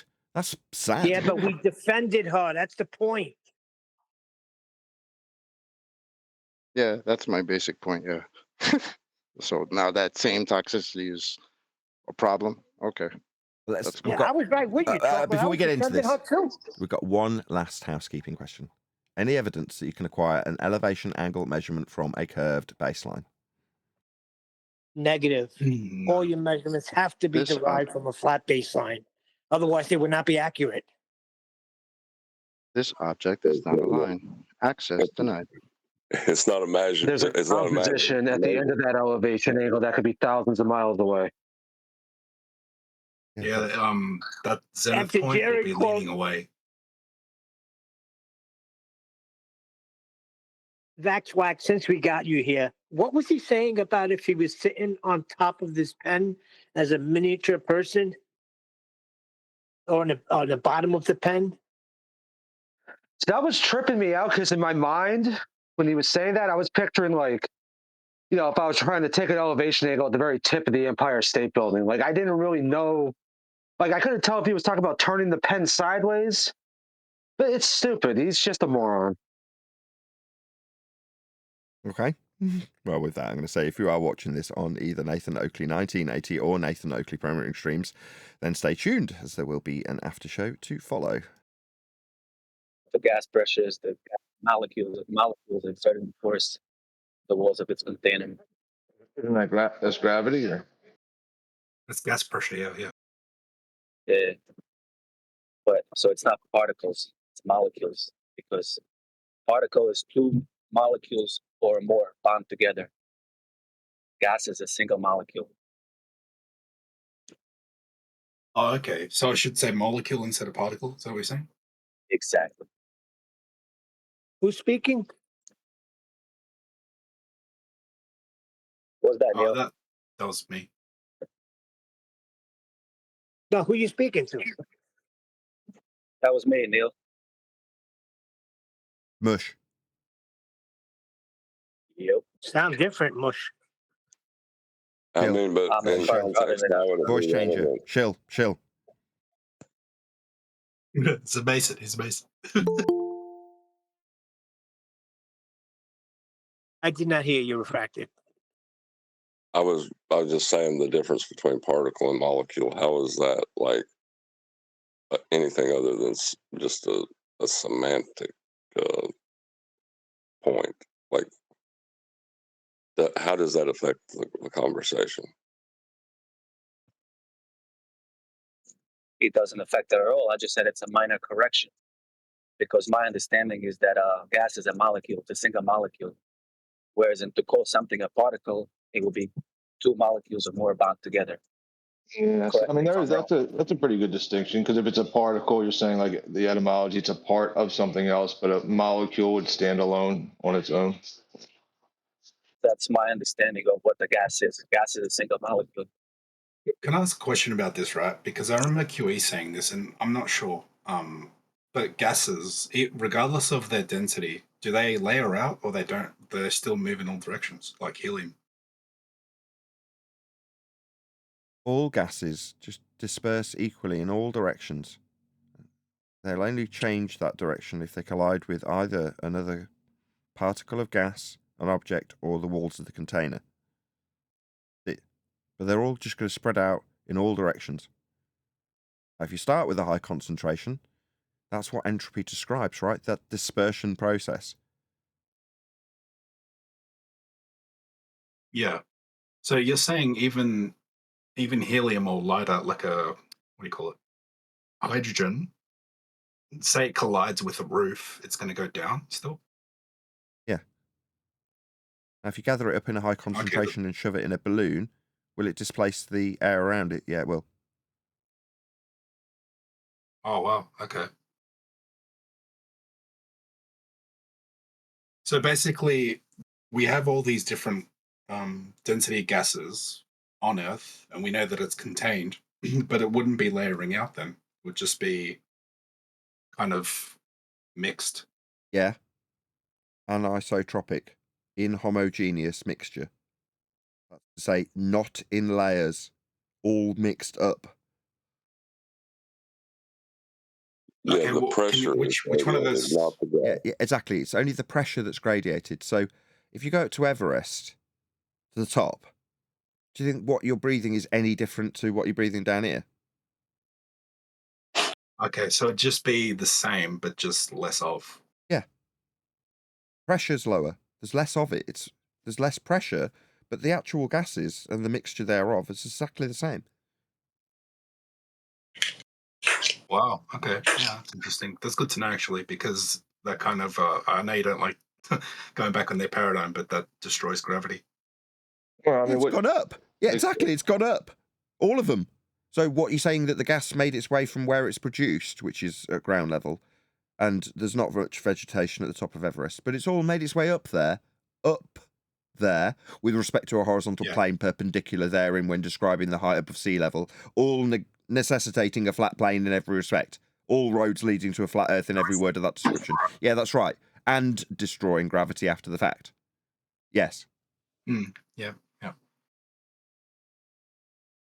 Nathan, I'd be a little remiss if I didn't try and speak up a little bit here. I don't know if you guys, I know you maybe don't acknowledge the Glovers when they come anymore, but I'd be a little remiss if I didn't, try and have a little chat here, talk about the historicity of things. Is this unorthodox?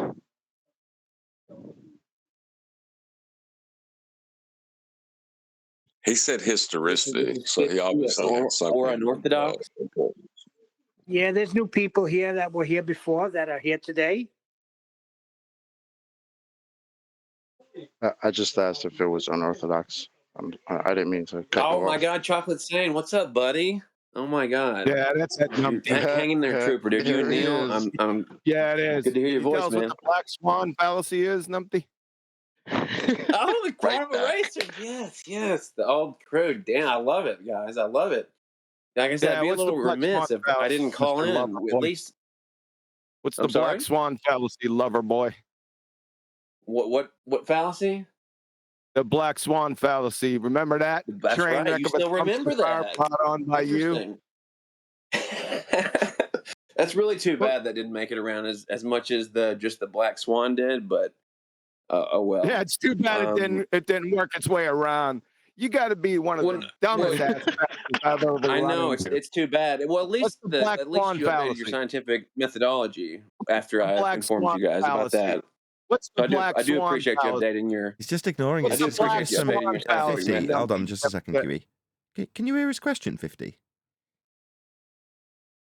Well, I was trying to speak after he spoke for a second. I think he tried to start talking over me. So no, Let's just try that again. Everyone in G+, shut up. Second time I'll ask him. Did you hear his question, 50? Non-responsive the first time. No, he started talking over me. You wanted to repeat it? Oh, please. Yeah, Kiwi.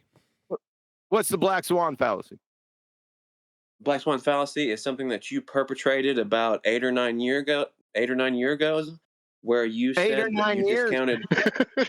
Well, I don't. How long ago was it? I Sorry, don't just remember a second. exactly. It's been a while. Before there's audio chaos. There's a fallacy that you Just got to yourself get some ground rules propagated. down so there's not audio chaos. I'm really sorry, 50. I know that's your game generally. We'll try and avoid that, though. No, that wasn't his question.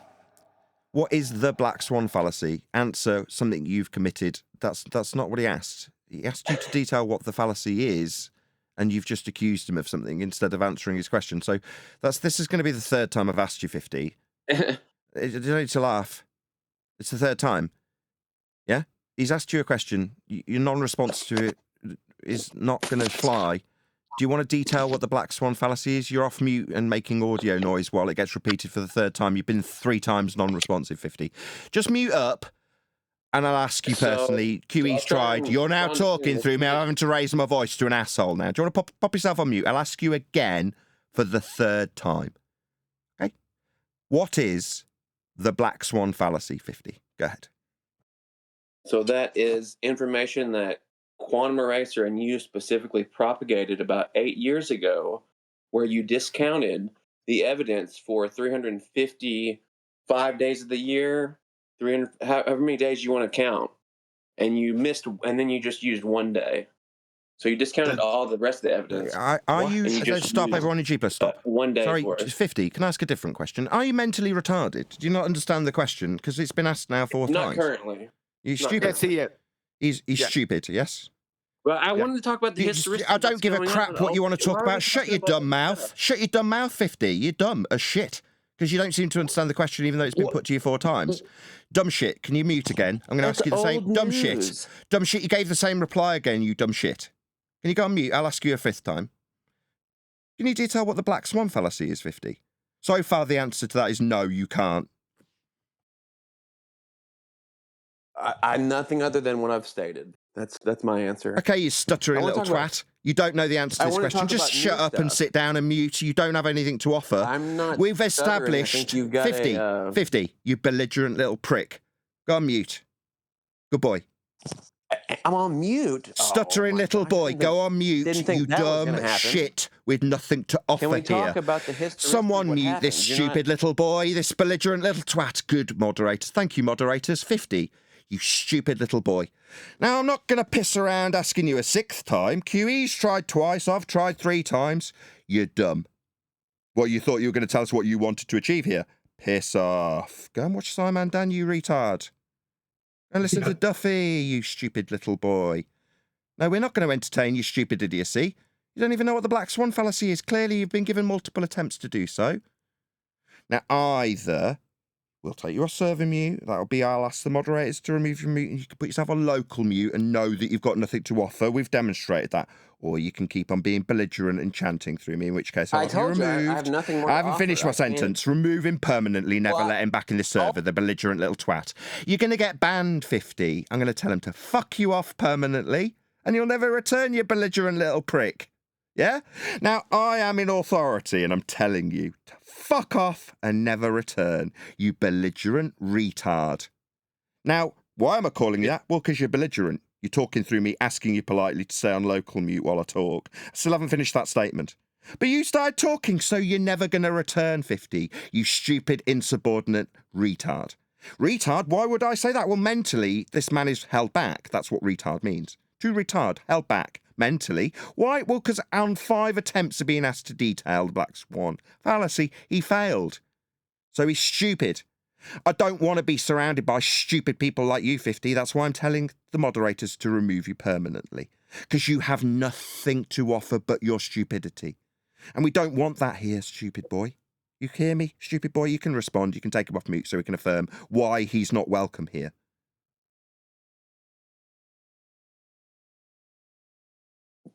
Because you don't want to talk about Antarctica?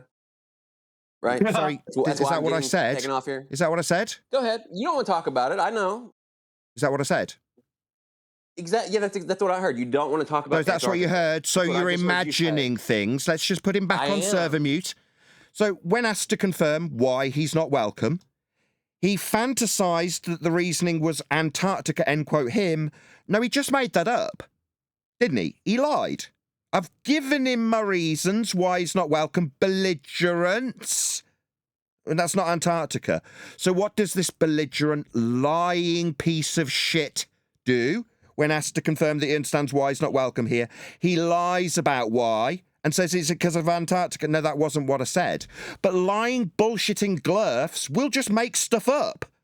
No, I'll ask again. I'll see if you lie, because you gotta lie. I didn't mention Antarctica 50. Let's just take you off server mute to confirm that you do understand it's your belligerence when being asked politely to stay on local mute, which you failed to do.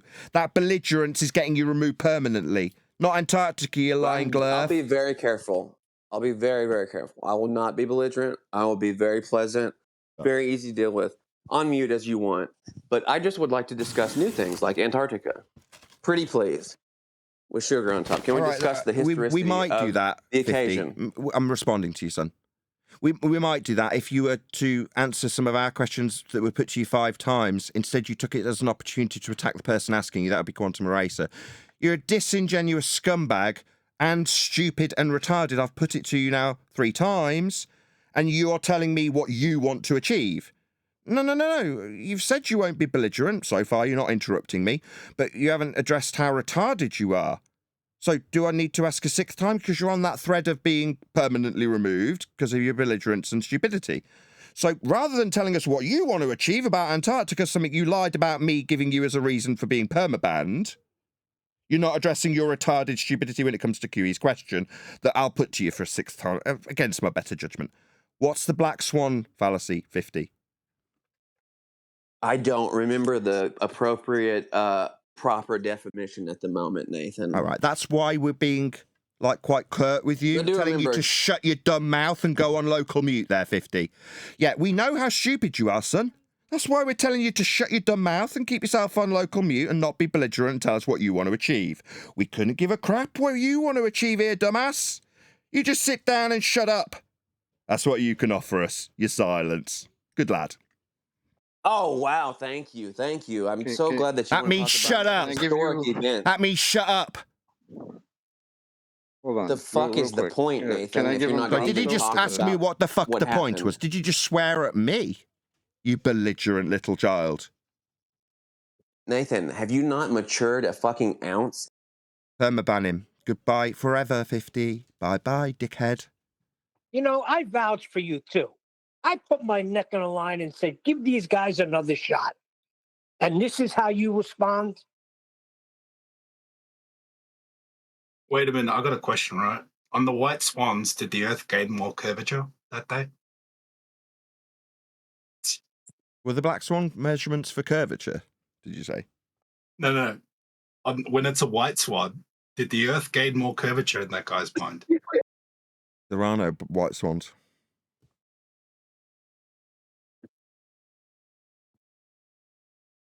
No, like he was saying like, oh, the black swan, whatever, because you didn't do it on these days. So on the days where it looks like it's blocking the oil rig, did the Earth gain more curvature that day? In his mind? And my response is there are no white swans. There is no geometric horizon to see ever. It only exists in the maths. There are no white swans. Yep.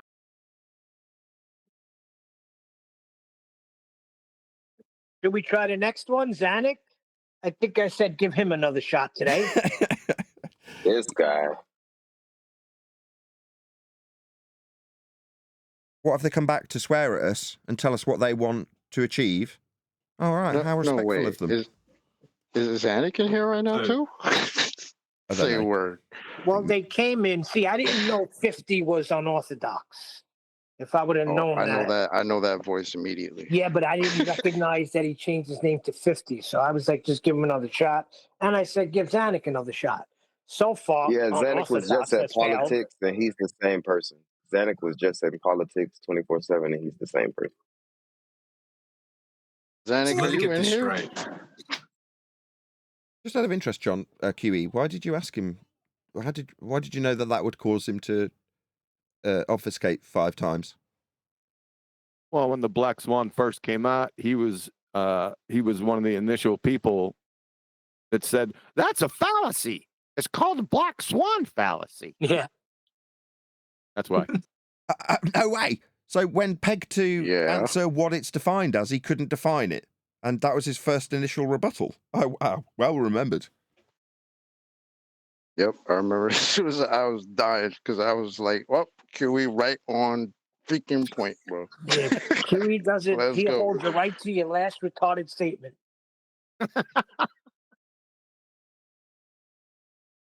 He had a lot of fun with 50 back in the day. He's a certified retard. Well, that's why. Yeah, that's why we're justified in immediately permabanning us to show their colours. It's not like we know exactly which nub to get to, right? Well, what's he done? When the Black Swan came out, did he assess it for its logical validity? No. He hand-waved it and called it a fallacy, didn't he? And then when push comes to shove 5 years later, he can't even define what he's hand-waving our hard work with. Notice it's our hard work now, it's QE's. So let me get this straight. His best evidence was waiting for people to go to Antarctica to watch the sun. So that's why he came back? Wow.